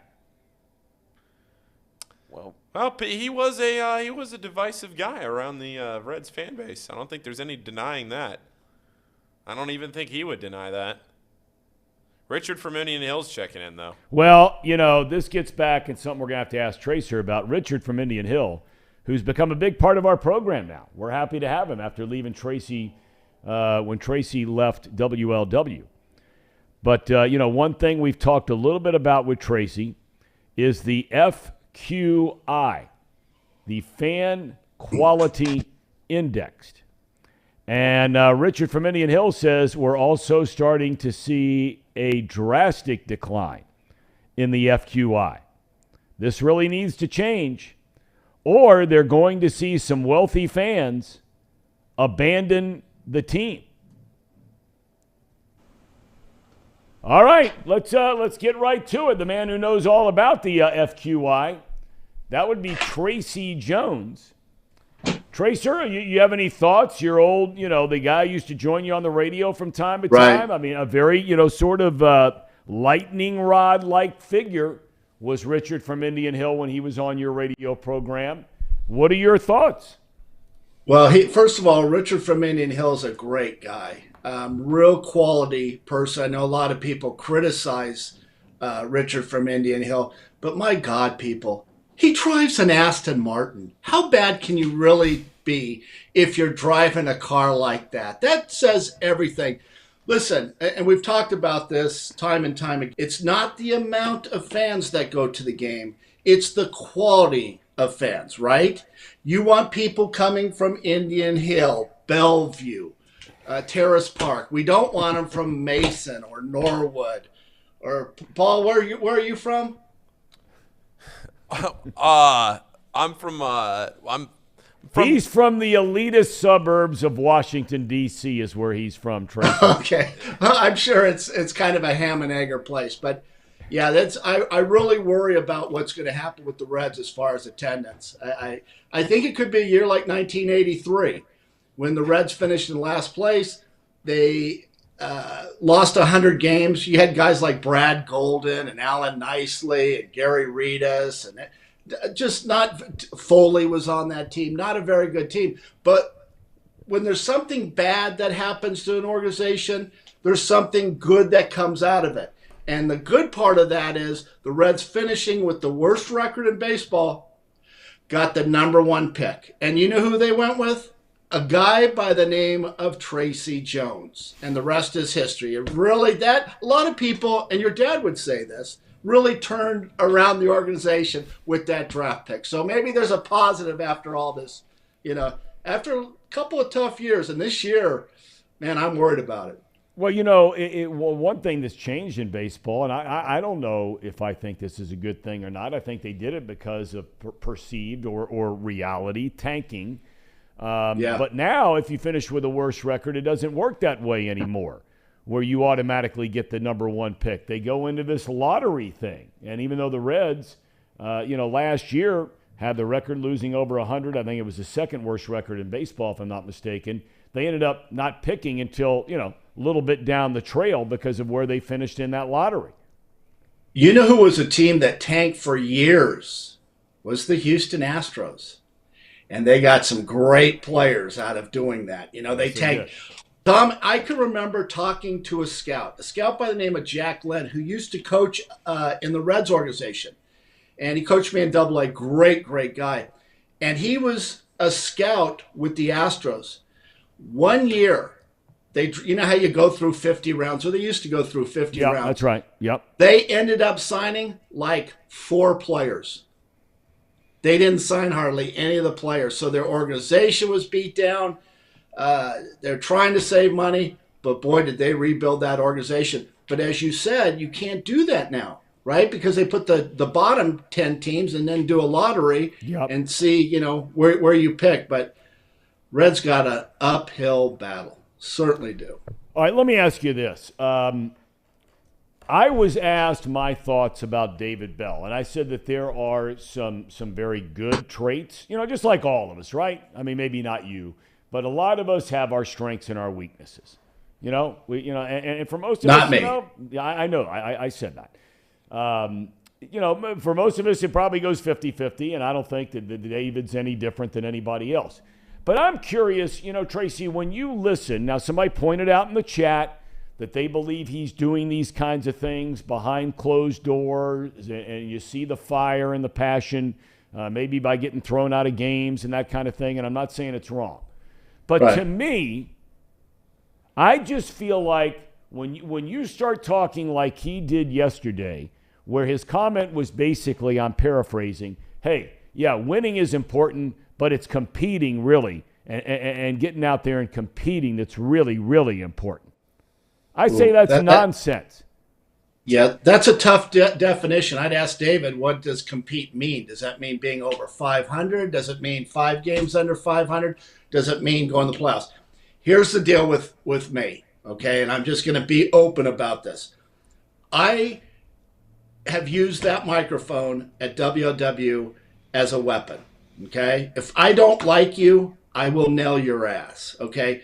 The bells are untouchable for me, okay? I go back to the days of being in the locker room, and Buddy was always great to me. He was great to my kid when he was in the organization of the Whites. Gave Hunter a chance. Hunter ended up playing 10 years professionally. Who plays 10 years professionally and doesn't make it to the big leagues? But Buddy gave him that opportunity. I'm a huge fan of the Bells. When Mike Bell died, I called up Buddy. I was crying. It was bad. But you talk about David, Mike, and Ricky. I don't know if you know Ricky. I know him all. But what a great family. What a great family. And the reason I think Buddy is good to me, even to this day, is because when everybody would leave the locker room, I was left with a guy by the name of Joe Nuxall, Buddy Bell, maybe a couple other guys having a Budweiser. Okay? I'm going to be honest with you. Those were back in the days that you could drink. And they would be there till 3 hours after the game, but the boys would be there. And the boys would come and say, hey, Trace, can you throw us some wiffle ball in that long runway that went to the weight room? And the boys would play, and we would play, and I love those kids. They were very nice, well-behaved, and I think Buddy appreciated because I play with the kids. Sure. I didn't run the streets back then, and I didn't have many friends, so I was kind of stuck there all alone in the locker room. And Buddy always remembered that. And listen, I like David Bell. I like them all. I think David's doing a pretty good job as far as the talent's concerned. But competing, I know what you're saying, though, Thom. Well, I mean, look, I made the comment. It's unfair. I drew the analogy, if you weren't with us yet, about nobody thought Joe Torre was a great manager. Nobody thought Terry Francona was a great manager when they didn't have great players. And then all of a sudden they go somewhere and they got great players, and now all of a sudden both of them are going to, one's in the Hall of Fame, the other will go in the Hall of Fame one day as major league managers. Torre should have gone in as a player. But when you talk about, though, when you said you're really worried about the Reds, I want to step away from the wins and losses part of that worry. I asked Paul Dougherty a little while ago. There just seems to be a lot of apathy here, Trace, in the town. There's some people that, they're always going to love the Reds. And then there are other people that are really upset at what's going on. They're mad at ownership. They're mad at, the results on the field. They're mad at all of these things. But I feel like, and I got a lot of good buddies who love baseball. I mean, love baseball. They talk about it all the time. But there's just sort of an apathy about it getting going around here. You sense that? Is that what you mean by worried about them? I do. Nobody's talking about the Reds. And I don't know how you dig out of this. I mean, I know they've got a couple of shortstop prospects. They've got a third baseman prospect. And actually, overall, the minor league system grades out pretty well. It really does. But how many years are we looking at, Thom? I mean, it's just going to be tough for the Cincinnati Reds. but I cannot agree with you more. Nobody's talking about the Reds. I mean, you can't help yourself to talk about Off the Bench with Thom Brennaman. You guys are still talking about football, right? Because I mean, people are all fired up. Nobody cares about the Reds, and maybe we've got to do something about that on this show. Kind of turn it around and get people talking about the Reds, at least being entertaining. And remember, I can do that. I can talk about the Reds because I see things that you people don't see. So I think that will add to the program. And Thom, one of the things that I see, you know how I like the visual props that I have? Yeah. Right? I always like throw those. I got one for you. You ready for this? You're going to remember this. Do you remember this? I remember it well. That was one of the years from the Marty Brennaman Golf Classic. They came up with these great posters every year. Charlie Frank and his crew. You know, this one was the Star Wars theme, obviously. And I think that I'm Luke Skywalker in there, if I'm not mistaken. Yes. This is called parody. Ask Paul. He went to Xavier, right? He'll know what parody means. You've got yourself. You got Marty. You got Jeff Brantley. You see that J.O. in the back? That's me. And then you got Chris Welch. And those two other guys, I have no idea who they are. Well, Jim Day. Jim Day's in there. It's Jim Day. Oh, I love Jim Day. Yeah. But it's very cool. And it says, the theme is, may the foursome be with you. And I know that has a different meaning for Casey living in Mason, but it's a parody as far as Star Wars. But I thought that was very, very cool. And that whole idea came out of a brilliant man by the name of John Burns, who runs Encore Technology. At the time, it was Cincinnati Bell. Remember, yep. John Burns is like the Elon Musk of the Midwest. That guy's brilliant. And to come up with this parody with Star Wars, I think that was a huge hit that year, Thom. And, guys, this poster, and I saw it 2 weeks ago on eBay, was going for $650, if you can believe that. $600. Now, I don't know if it's there. You might want to do this. Here, let's everybody who's watching, and I know your computers are right there, go to eBay and put in the search Tracy Jones, okay? Search that, and I know you're going to be impressed with all the memorabilia. I think there's like 78 different items. Let's not worry about that. See if this is not on there. $650. I don't know if it's still there, but it was 2 weeks ago. And I thought that was very cool. Okay, well, Paul, are you checking that out? I'm trying. I'm trying. Okay. Trying. Right, well, while you're trying to do that, right. I mean, you sound like a one of those excuses a bad team has. We're trying really hard. That's that stuff that your crowd came up with, Tracy, out in California. We're trying hard. Participation you got to get a trophy kind of stuff. It started with the soccer. It started when I played AYSO. Everybody had to get a trophy. You remember those grass fairies, when you were a kid? People who played soccer were the kids that couldn't play football, basketball, and baseball. I played, and I've told you this story before, I played 1 year of soccer. My dad says, Trace, why don't you just give it a shot? It's really popular. I says, Dad, okay, I will. So I'm like 11 years old. I end up scoring 7 goals a game in soccer, right? So the parents get together, sign a petition. You know what they have me doing, Thom? Putting my heel to my butt like a flamingo. We had it tied up. I had to play soccer on one leg. Thing is, Thom, I still average 2 goals a game. Okay. All right. Speaking of FC Cincinnati starting next week, I mean, there's something to get excited about. They made the playoffs last year, made a nice deep run. I'll tell you who's really excited about that, Tracy, is your good friend Casey McAllister. Does that surprise you that he would be excited about soccer season? It doesn't surprise me at all. It doesn't. Casey, you excited about FC Cincinnati? I am. I am excited. Thinking about going to the opener. It's a game where they're favored. And if you watched them last year, you would know that they were drawing, like it seemed like every single game. But then they just kind of turned it on in the playoffs. They win a game, and then they move on to play what would be the champions, right? Pretty sure they ended up being champions, and they barely lose that game. So I'm excited. Vasquez. You're excited. Wait a minute. Hold on. You're excited to bet on it? I mean, how do you bet soccer? I'm sure you're all. I bet you. The over/under is 1. And that's a high-scoring game. I bet you're betting on the XFL, aren't you, Casey? Right? No, I'm not betting XFL. I don't think it's available on Betfred. I haven't looked at it quite yet. I don't think it has. Yeah, I don't think so. I haven't been able to bet on XFL. I will probably bet on the MLS on Betfred if it's available.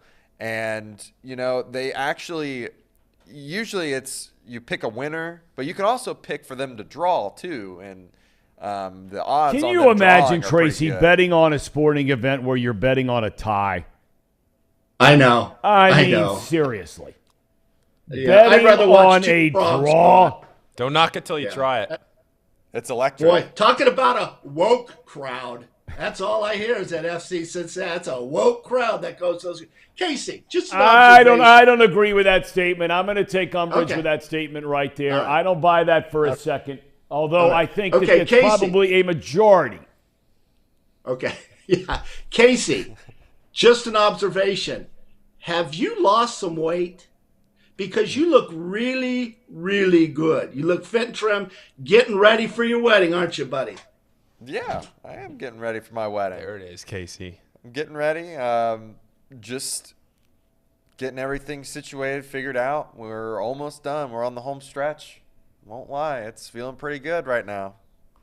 Oh, I tell you what, I already got my meal that I'm bringing for the potluck.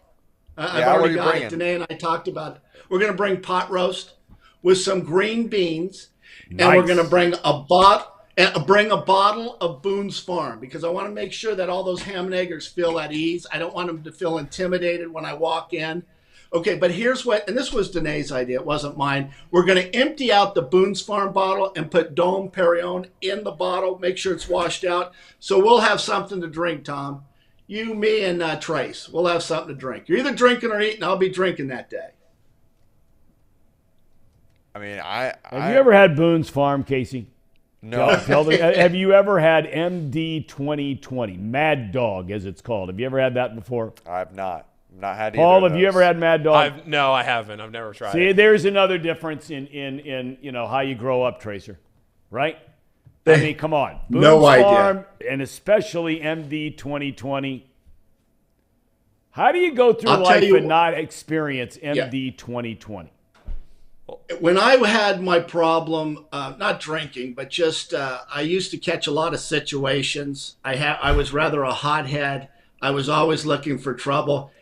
In college, you know what I used to drink? This 6-pack of Mickey's Big Mouth and a half a pint of Southern Comfort. Oh, my God. Yeah. Southern Comfort. Woo!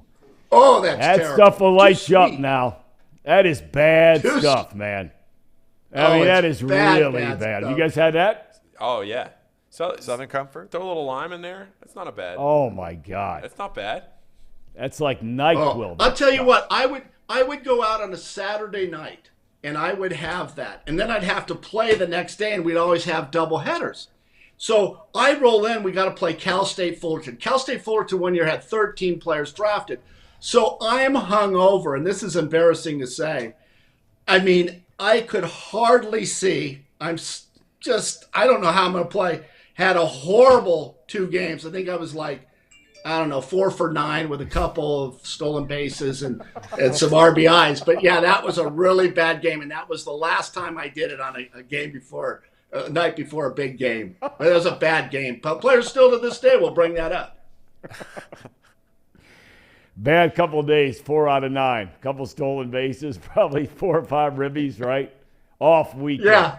Yeah. That was an off weekend. Hey, what was your thought about the whole Tiger Woods thing?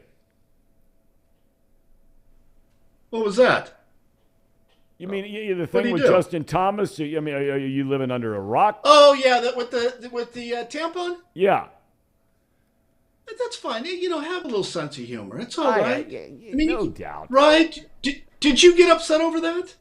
No. Yeah. I mean, but maybe it's hard. I didn't ask either one of you. Were you guys bothered by that? Were your fiancé/girlfriends bothered by that? No, I really didn't even think anything of it. Thom, there was college basketball going on this weekend. You think I was watching golf? Oh, God, that's right. Casey, you look like you had something you were getting ready to say about it. I was going to say that my fiance laughed at it. She did? Yeah. Well, then you're marrying a good one. Yeah. She has a good sense of humor. Yes. But hey, I caught it. Can I give you – listen, I caught a situation over the weekend. Can I run it past you? Of course, by all means. By all means. Okay, so Saturday we go to the Kenwood Mall. All right? I don't know if you've been there, but that place is friggin' packed. We're going to eat at the Cheesecake Factory. That's even more packed. Good. Yeah, really packed. It's amazing these people are putting on the credit card because I know they can't afford that meal. I can. So we're driving around in the parking lot, and we can't find a spot. Yeah. So we're looking. Danae's driving. I'm not driving because I'm a horrible driver. Okay. I got a bad neck. I can't twist. I'm just a terrible driver. Danae's a very good driver. So we're going up. But Danae's one of those that has to get in the first 2 parking spots, right? She's one of those that's going to follow a person all the way up so they wait for him and back him up. That's what kind of person Danae is. So Danae's watching this guy, and she goes, this guy's trying to break into cars. He was going to cars and shaking the door handle. And he went to about 6 cars. And Danae, to her credit, spotted this guy doing this. She says to me, go get him. Like I'm some friggin' police canine dog that the cop just, and go get him. Well, me, being stupid, I say, okay, honey, I'm out. Let me go show him. I'm 62. Whose ass am I going to beat? So I get out of the car, and of course I turn into the ugly Tracy Jones confrontation, and I get right next to the guy and said, what the hell are you doing? People stopped. It was a big commotion. He says, I apologize, sir, I apologize. But the point is, would you have done something like that? Because I started to think about it. What's in it for me? That's right. There is zero upside on that deal. Zero. None. Zero. But Danae says, I says, look, you've got a husband that is assertive. And I came up with this quote, see something, do something. I came up with that whole phrase. And that's what I kind of live by. If I see something, I'm going to do something about it. But Danae takes it like every single guy would have jumped out of the car and been this hero to rescue people. Here's the whole moral of this. Keep your door locked, right? Because he's just testing cars going back and forth. And I don't know if you guys, I know Paul would not have done it. Paul's, he went to Xavier. I've never met a tough guy that went to Xavier.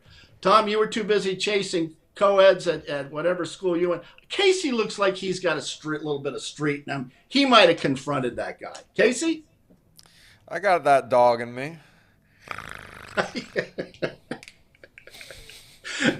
But kind of a tough. What would you have done, Thom? Would you? There is zero chance. Now, look, if there are certain situations that there's no doubt.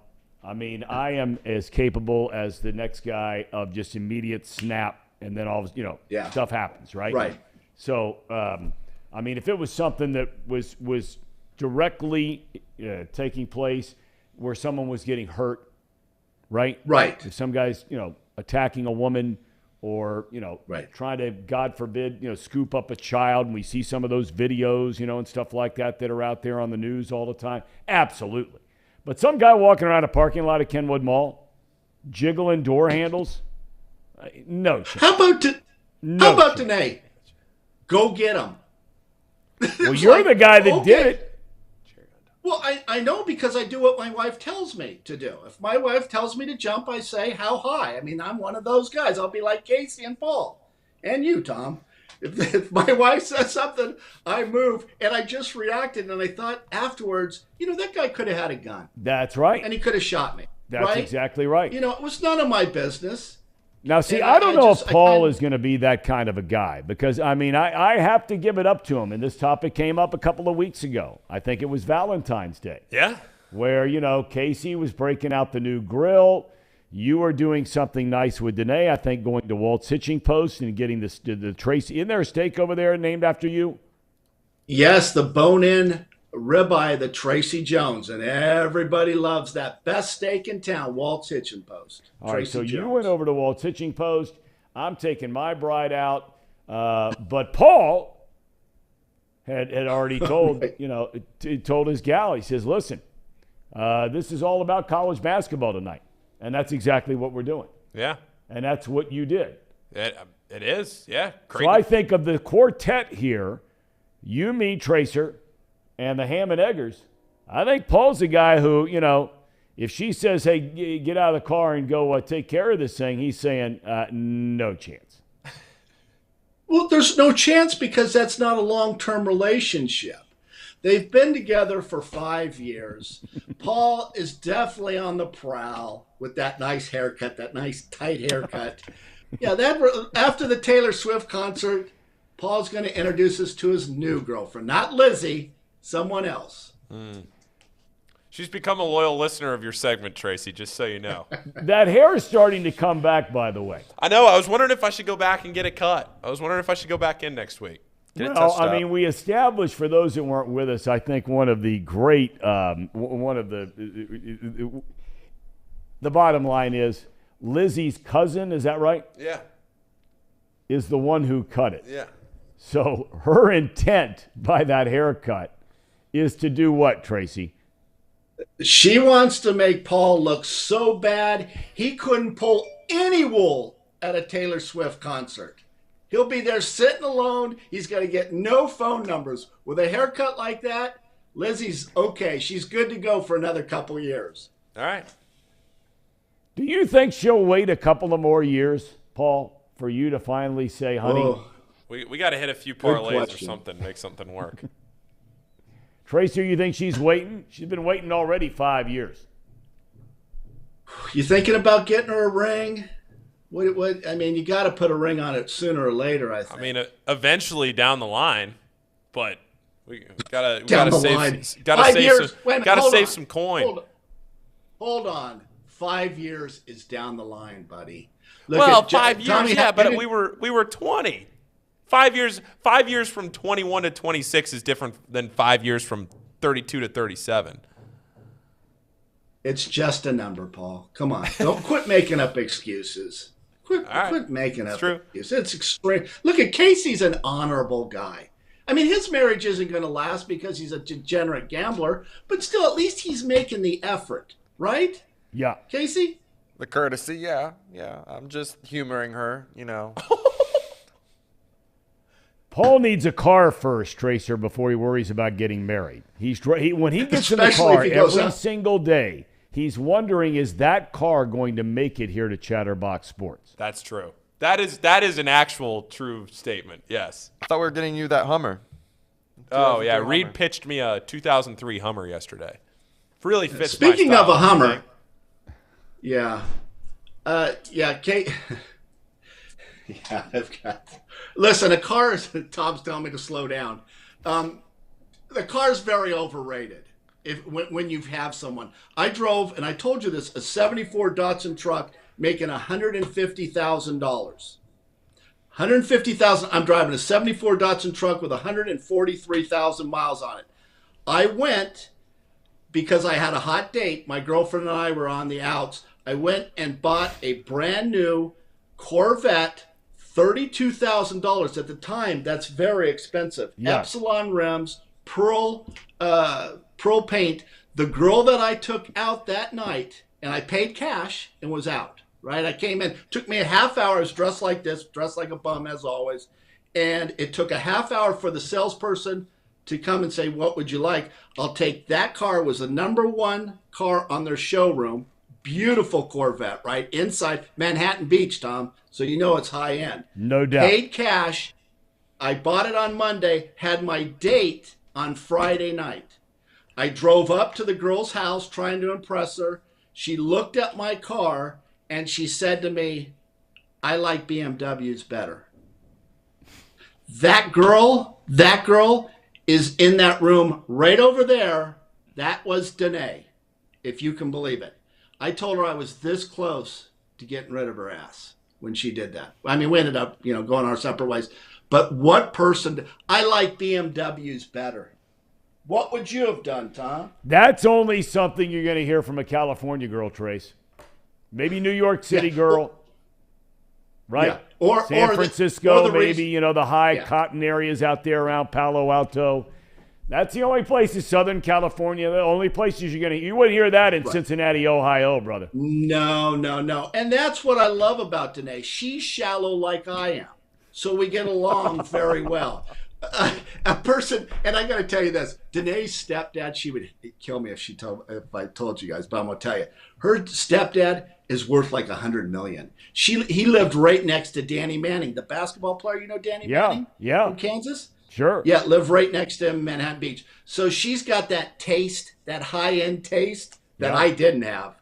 But boy, what kind of woman does that? I like BMWs, and you pull in a 19 brand new 87 Corvette with a T-top. It was awesome. Awesome. Well, we know Paul's not pulling up in a Corvette or a Beamer anytime soon to pick up Lizzie to take her somewhere. No. So, all right, Tracer, we'll let you run. We thank you, as always, for your time and your insight on multiple topics, all of which apparently to Joe Biden would be more important than the people in East Palestine, Ohio. Who cares about Ohio people? No one cares. Let's send more money to Ukraine, a corrupt government, and Zelensky. That midget, he's a bad guy. You know what? I don't like to talk politics, though. No. Guys, next week, I'm going to be on the show Thursday, but next week, traveling to SoCal and the beaches of Ventura, right south. And I've talked to my mother-in-law. I'm allowed to take the Porsche. You know what you should do? You know what you should do is you should get Danae, since she drives, right? You don't. Yeah. Okay. What you should do is get Danae to drive the car, and you take your phone and get some video of just what it's like in Southern California in the month of February. Yes. You know what I mean? The sights and sounds of sunny Southern California in February. I know, but you know what, Thom? That's rubbing it in people's face. I mean, look at Paul and Casey. They're never going to make it to Southern California. I don't want to insult them. They'll think about committing Harry-Carry. They see a lifestyle like that. It doesn't just give me hope, Trace. You don't aspire to something. You gotta aspire to something. No, you not gotta if you have get married. hope. That's shot down. Yeah, you keep hope. You gotta have hope. All right, Tracer, have a great rest of your day, my friend. Good to see you. All right, see you on Thursday, boys. Take care. All right, Tracy Jones, all dialed in. Wouldn't want it any other way. Tracy Jones. He is trying to take you guys to higher heights. I mean, shoot for the moon, you're coming into work every day with an ex-professional. Mm-hmm. We've established that already. Right, Casey? Yeah, sure. So we've established that you're coming into work with an ex-professional. So I think he's just laying out there, something like you said, hope, aspirations. You have to get to some it. great for all of us. But you also have to be realistic and know we're never going anywhere. But at the same time, at least you can have that light at the end of the tunnel, maybe. But realistically, Casey and I know. We know our place. We've done the number crunching. We've crunched the numbers. Yes, we all have. All right. Okay. Do we have a cherry on top today? We do. And do we have a couple of locks of the night? We have both. Since you guys are now 1-4. Ouch. We do. 1-4. You both lost the Horned Frogs. My alternate pick won. Last night. Irrelevant. You wanted to go with the Horned Frogs. TCU lost. So let's do the cherry on top and then your picks. Yeah, so this is kind of funny. Poor guy. This is Jericho Sims for the dunk contest. We ran the Mac McClung highlights from the other day. But watch the crowd. Watch the players on the side and watch the crowd just show no reaction to this dunk. Nobody moves. Nobody gets out of their seat. Nobody reacts. Nothing. And then poor Jericho Sims, he brings out a little prop, tries to bring out the 50. Nobody's doing anything. He rips it. Just the guy's laughing in the background. What was that dunk? He just tried to put his arm. It was a very poorly executed copy of what Vince Carter did, where he put his arm through the hoop, but he pulled himself up on the net. Just a tough scene. But I thought it was kind of funny. Yeah, that is tough scene. That's tough. That's tough. Tough scene. Casey, you got a lock? You got a lock? I am going to have it by the time you finish your lock. All right, what's yours, Paulie? Okay, I just want to make sure the line has not changed because I'll go with the pick that I had last night on the show. I think this is a good bounce-back spot for Tennessee on the road against Texas A&M. They were +1 last night when I got them. It's actually better now. It's at +1.5. Texas A&M ranked for the first time now. 25th. Yeah, and good for them. They stacked some early losses, but good for them. I like Tennessee at +1.5. I also don't hate Miami at +2.5. But if we're going for a pick, I'll give Tennessee as my pick. I'm just kind of looking around at some of the others, and we're going to do not too picky here in a second, so I won't spoil anything else. Okay, Case. I'm looking at the Miami versus Virginia Tech game today. There you go. And, man, I'm having a tough time. I was going to go with Virginia Tech, but I really like Miami's chances too. It's at currently 2.5. I'm gonna go with the home team. I think that's Virginia Tech. You're going. So you just flip flop twice.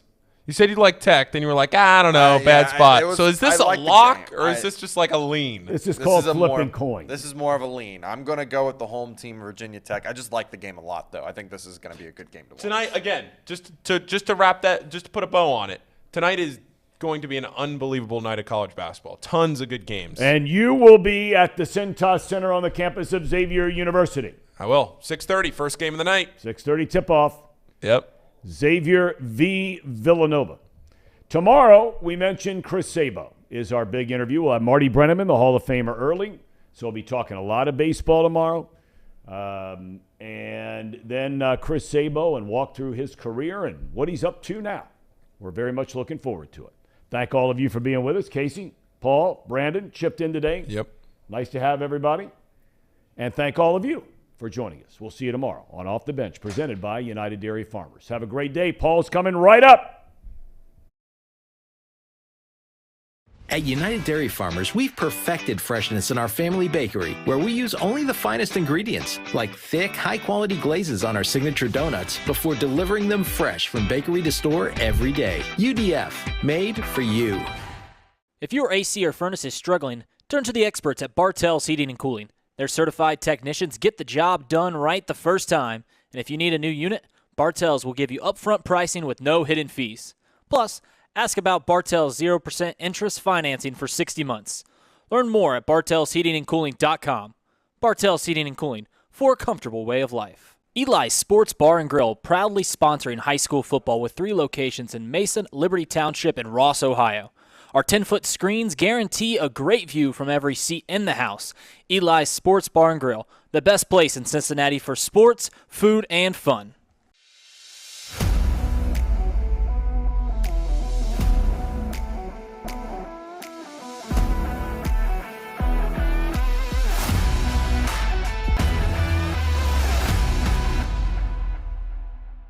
Where can you turn when you're in pain? Turn where more high school, college, and pro athletes turn. Where your neighbors and weekend warriors turn. Turn to Beacon Orthopedics and Sports Medicine and get superior care on your schedule. That's the Beacon difference.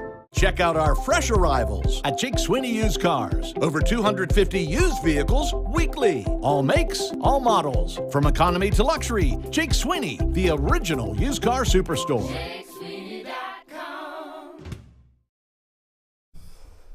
Hello, everybody. Welcome into Not Too Picky. Paul Fritzner, Reed Mouse wearing a great hoodie. Thanks. Brand new. I was going to say, I had never seen you wear that before. Looks brand new. Just got it in the mail Saturday. Oh, that was that's right. My Fanatics order. Your Fanatics order finally came through. My IU shirt came in just in time for their game. Just in time for the Xavier and IU National Championship. Right. Perfect. About a month away. Casey, how are you? Doing good. Good. Doing good. Good. Okay, so we have college basketball tonight. That's really all we got, unless you have anything else that I didn't get. Is there anything besides college basketball that you're going to talk about today? Not an ounce. Not an ounce. Okay, it is all college basketball tonight and tomorrow. There's no NBA. We're not hockey guys. It's college basketball. And tonight, I talked about it a little bit on Tom's show. Tonight is the best weekday night of the regular season remaining. Who knows? Maybe there's a night where like some games end up being good, but just looking ahead at the schedule, tonight is stacked with games. Starting at 6:30 with Xavier, up through probably 11 o'clock tonight. You have games all the way through even San Diego State and Colorado State. If you're a real mid-major warrior, that game at 11 o'clock on CBS Sports Network might not be a bad one either. But you got Baylor, Kansas State tonight, Tennessee, Texas A&M, Marquette, Creighton, Indiana, Michigan State, Iowa, Texas, Miami, Virginia Tech, Mississippi State, Missouri, Texas Tech, Oklahoma, Xavier, Villanova. That's your appetizer. And you are going to be in the building for your appetizer. It's the first game of the night. Wow. I don't know which way I'm going to go. Yeah, what is your appetizer? So the total is, for the first half, it's right at 70. I like to stay away from the 70s. That's a lot of points. That's a lot of points. And they hit at a decent clip. Yep. But it's just too many points there where if they go on a 2-minute drought, 3-minute drought, you're out of the game. Immediately out of the game. You need constant scoring. You need nice shot selection. So I don't like that either way. I am leaning going Xavier minus 2.5 in the first half. Okay. Yeah. At home. Xavier's generally started the game pretty strong. They normally do come out the gates pretty good. Yeah, if you've listened to the show, you know I can't bet on Xavier, and I try to refrain from giving anything out. I don't need to cross any lines, but from what you said, yes, Xavier generally does start pretty strong. I don't hate that at 2.5. The minus 4.5 for the whole game. I don't really know what to expect because my brain is still warped from Villanova over the last 10 years. But if you just look at this in a vacuum, just look at the game tonight, Xavier getting Des Claude back, you would think that this is a decent spot for Xavier at home. But it's just – I'm just so warped from the last 10 years of watching Villanova. It's hard to get over that. So I feel like you are in a bubble of – because you went to Xavier, you're very ingrained in Xavier society that – you are around Xavier fans. All of my friends that I know hate Xavier, despise Xavier, except for one. Okay. I pitched it out to the group chat, so I'm going to the game tonight. Yeah. And I pitched it out. It's like, hey, who wants to go to the Xavier game? Tickets are cheap. I've got a couple if you guys want to come. I am taking 5 friends. Let's go. To the toss tonight to see you perform, do your thing. Wow. All to see you. They don't even care about the basketball. No, who would? But they all hate Xavier. Literally every single friend that I'm bringing hates Xavier. So they are all Philly proud tonight. Going boy. Nova. They have all told me they have already placed their plus 5.5, plus 4. It's plus 4.5 right now on Betfred Sportsbook on Villanova. So I will be taking Xavier. Since I'm going to be there cheering for it, might as well put a little stake in the game. Sure. Might as well put a little stake in the game. So I'm going to take Xavier not only in the first half, but in full time. So I might just have an absolutely abysmal time, as if Xavier doesn't win, I'm not only going to be losing money, I'm not even going to be seeing my favorite college basketball team lose, but I'll also be hearing it from all 5 of my friends in my ears for an entire 40 minutes. So I'm setting myself up for what could be an absolutely miserable time, but I'm going to do it anyway. Where are you guys sitting? Well, I haven't even looked where you got. Okay. You got us 2 tickets. I got you 2 tickets. I don't know where those are, honestly. If they're in the top deck, I just go to the Norwood Cafe. I sit up there. Cafe. Yep, standing room up there in the top left hand. $5 Natty Lights, $5 Hootie Delights. Sounds delightful. I would guess that there may be some seats in the lower bowl tonight. You might be able to get down now 5, 6. I don't know. Tickets. If you guys are Xavier fans or just like college basketball, tickets right now on Game Time are selling for like $15. Yeah, with fees, you can get in for less than $20 tonight. Yep, so crazy because 5 years ago a Villanova ticket would have been $100. Well, yeah, I think last year they were like $20 because I actually bought 2 tickets, couldn't go, so I just gave them to my uncle and his son. Yeah. So okay. All right, so that's Xavier and Villanova tonight. I think it'll be a good game. It just doesn't have the cachet that it might have had in the past without Villanova being what they always were. Sure. But let's go around the rest. I like Baylor over Kansas State, minus 1.5. Reed. Kansas State, Baylor. Baylor, a very good offensive team, very suspect defensive team. This is on the road in Manhattan. Kansas State has played pretty well at home. They are in desperate need of a statement win coming off of, they've had 4 losses in their last 6 games. Yeah. They did just beat Iowa State by 6. I have been higher on Baylor than I think maybe I should be, but I think this is not a bad spot for Baylor at -1.5. Now, the other thing is, if you're going to go by KenPom on that, the pick would be Kansas State. So. Yeah, so, I mean, that's basically a pick up at 1.5. The fact that Kansas State is laying points at home makes you scared to take Kansas State. Makes you think, oh, what do they know that we don't? So I think I'm with you on taking the Bears there. Man, the Big 12 is a gauntlet. It's hard to bet the Big 12 too. It's to be impossible because all the teams are good. It feels like you never have an edge, and there's no team that is so superior to the rest of the league that you're like, all right, 5 points here. All the spreads are normally within 4 points. 5 points, doesn't matter where. You know who the one team that has been pretty good is been West Virginia at home. West Virginia at home has been a very safe bet. I mean, they were 5.5-point favorites last night and covered that by 15 points. The Kansas TCU game was disappointing. It was a dud. So it was competitive. It was very competitive. It was very physical. It was a very physical game, but it was a boring game. Yeah. It was because every time that it seemed like TCU coming down there, and I had a TCU, so maybe this is just a slanted, biased view from someone who's waiting for the Horned Frogs to make a push. Every time that they got the ball, they had a decent look and would just miss a layup. I think they were they made like 33% of their layups. Yeah, at one point they were 12 for 41 inside the arc. It's just unreal how bad they shot around the rim. And it also felt like the game was building up to some marquee moment, right? Back and forth. It seemed like Kansas had a few times to push away. Max Duggan walked in. Right. And you're waiting on TCU. Like they hit a big 3 to make it a 1-point game with like 2.5 to go. And you're like, all right, when's this big moment going to be? When is Kansas going to just shut up the crowd? When is TCU going to make the big shot that gets this quiet crowd? It seemed like, I mean, even the broadcasters kind of were saying like this was supposed to be a hostile environment. Really wasn't.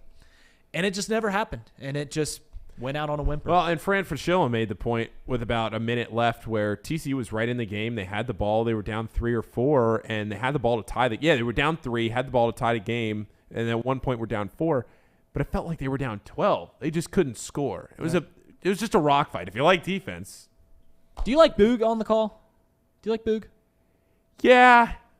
I'm a Cubs fan. Yeah, so I like him. Guy. I think he does a good job. ESPN has a pretty good rotation of college basketball play-by-play guys. I really like Dan Schulman. The one thing I wish, and Thom has talked about this before, and I made this comment to somebody last night. I really wish ESPN would do a better job on their broadcasts of capturing the crowd noise. Yeah, they quiet it down a lot because that's what I was thinking. It was on top of Fran talking about how the crowd really wasn't into it, but they quiet it up so much. Yeah, they do. It's crazy because you watch a game on Fox or you watch a game on CBS, and you almost can't hear the broadcasters because the crowd is so loud. Which is better. Even when the crowd isn't that loud, which I would definitely lean that way. Then I always feel like when I watch a big Monday game, I just feel like it's dead. You see the crowd. I mean, even when it's at Kansas and it's Allen Fieldhouse and you're like, I know that place is loud. Yeah. I know it's getting raucous. I can't hear them. Yeah. Weird. I agree. I experienced the exact same thing last night. All right. Miami and Virginia Tech. I'm going to lean Miami here at +2.5 on the road at Virginia Tech.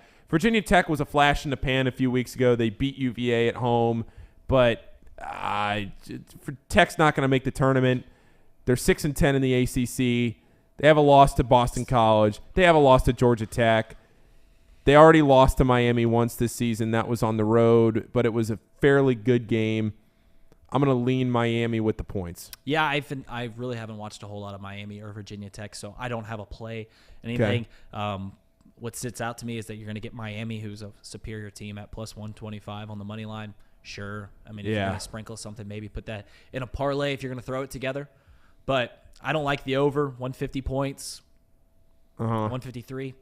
I don't see any leaning in this game. I really like Tennessee at Texas A&M. I think that this is a good bounce back spot. I know it's on the road.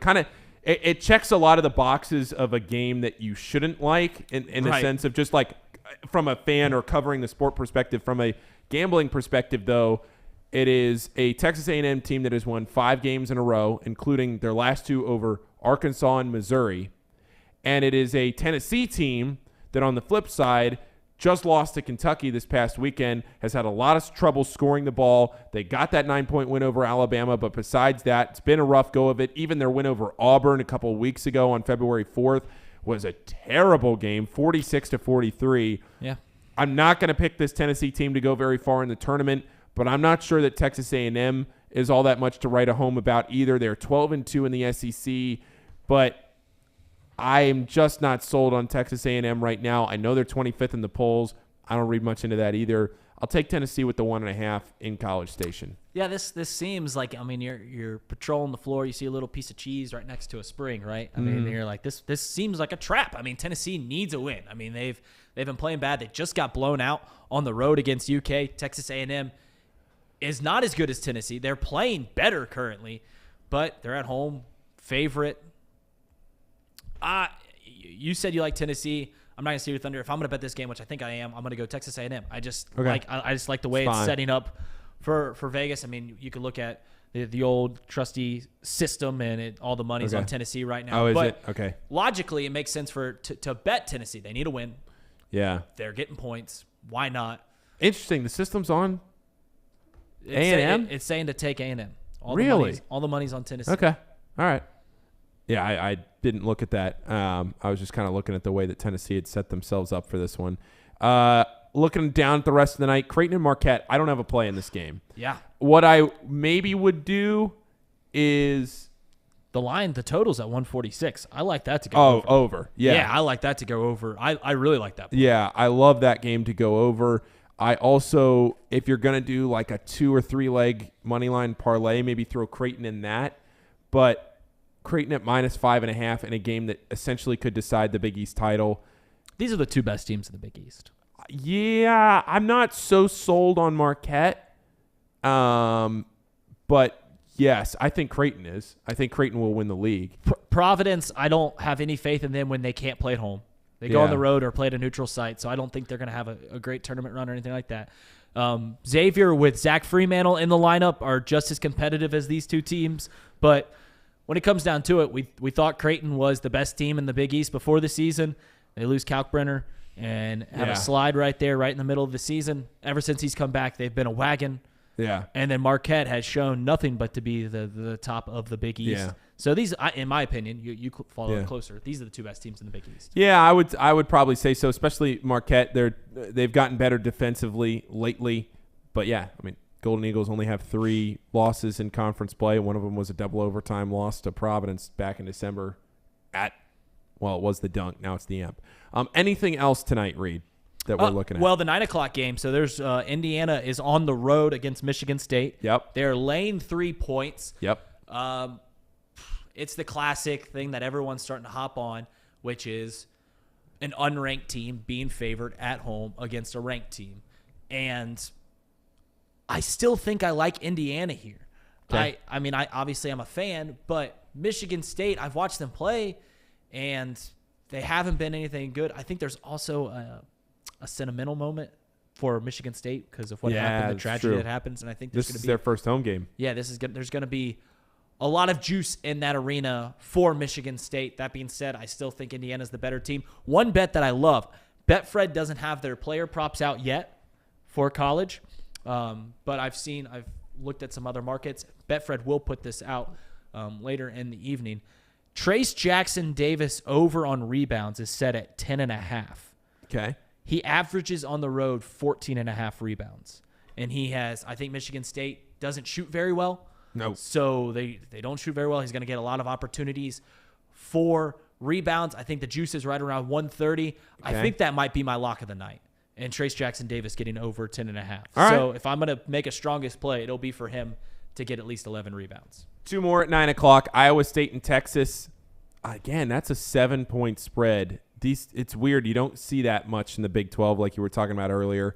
And Texas Tech and Oklahoma. Texas Tech has been playing very well lately. In fact, if they win this game, you're going to start to see some chatter about Texas Tech and what they might be able to do in the Big 12 tournament. Texas Tech is not an at-large team. They're not going to make the NCAA tournament. But if Texas Tech, just hear me out. I'm hearing. I'm listening. I'm waiting. Was to somehow, some way, win their last 4 games, there would be a serious discussion about a 19-12 Texas Tech team that would finish what, like under 500 in the Big 12. It would finish 8-10 in the Big 12, but they would have wins over Texas, West Virginia, TCU, Kansas, and Iowa State, and they would have their worst loss, which at the time wasn't even a bad loss, but it is their worst loss, Ohio State. Yeah, Ohio State was ranked probably when they played them. Yeah. I mean, that was back in Maui. So you're looking at a team that in the last 2 months since New Year's has not lost to a team worse than 39th. And they have a win. They have wins in their last 6 games over Iowa State, Kansas State, Texas, and West Virginia. They've won 3 in a row. Just saying, Texas Tech keeps this thing rolling. Now they lose to Oklahoma tonight. See ya. See ya. For you. Just kind of, keep it in the back of your head. Keep all right. What about that Iowa State game? Do you think 7 points is too many for the Cyclones? God, it's a lot, and a lot of points. It almost makes me lean Texas because it's right, so too many. Too Too many. So I almost look at that and think to myself, the play's got to be Texas because it's so big, which you don't see too much. But Iowa State, I mean, I think it's at Texas tonight. The play would be Iowa State. But it's so many points. That the projection is a 5-point Texas win. Vegas has this at 7. First time these teams played, it was an 11-point game. That was in Manhattan at Kansas State. I'm thinking Kansas State. That was at in Ames at Iowa State. The play is Iowa State, but this line is so big. Is Texas? So here's what we'll say: if you win some money in the earlier card, there you go. If you have some house money, then maybe sprinkle it on Iowa State because 7 points just seems like a lot to overcome. Yeah, it does seem like a lot to overcome. Sir Boy Wonder, I do like Miami at +2.5. I'm not buying Virginia Tech, but they've played well at home, as have a lot of these teams this year. So to cap off. Yes. What I said about Trace Jackson Davis and getting the over on 10.5, I've got his game log. This is his last 4 games on the road, and then I'll also say what he did against Michigan State the last time they played. So at Northwestern, he didn't get 11 rebounds. That was his most recent game on the road. He had 10. Before that, at Michigan, 11 rebounds, so would have cleared it. At Maryland, 20 rebounds. At Minnesota, 21 rebounds. Those are the last 4 games, and then he had 15 rebounds when they played Michigan State the first time. Sign me up. 10.5. I like it. Casey? I think it's a good play. Got anything for us? It's okay if you don't. I am looking at my resources here. What resources you got over there? I am looking at a under for Georgia and Arkansas. Georgia and Arkansas. What's that line at? What's it at? I've got it here at 144. Let me just double check that on Betfred, though. Georgia and Arkansas under 144. I bet Georgia early on in January. I think they were the 6:30 game. Had to do an appetizer. I watched them play maybe Mississippi, Ole Miss. And I decided that I will never watch Georgia basketball play for the rest of the year. It was like 19-17. It's ugly. First half final score. Oh, my God. It was disgusting. I had to turn it off. Ken Palm has it at 142. You're sharp, Casey. I like the Yeah, it's at 142.5 on Georgia and Arkansas. So I'm going to take the under. I like that under. Go under. All right. I like that under. Down under. What's your strongest play of the night? Strongest play? I like Tennessee. I like Tennessee. So I got. No, you pick Texas A&M. I'll pick a different game. No, you can pick Tennessee. No. I like picking a different game. Let's bet lunch on it. Tomorrow? Sure. Okay. Got to get fish tomorrow, anyways. Oh, that's right. Yeah. Go to Gina's. They got a good Lenten menu. Go to get some pasta. Who else does? I don't know. We'll figure it out. We'll bet lunch on it. I'll take A&M. You got Tennessee. All right. Vols. Rock it out. Or we could do a pie to the face. Seho had a. Oh, true. That's always gone over well with you. It has. All right. That's been Not Too Picky today. If you're going down to Cintas, which I highly recommend, tickets are like $8 plus fees. Go down there. It'll be a fun time tonight.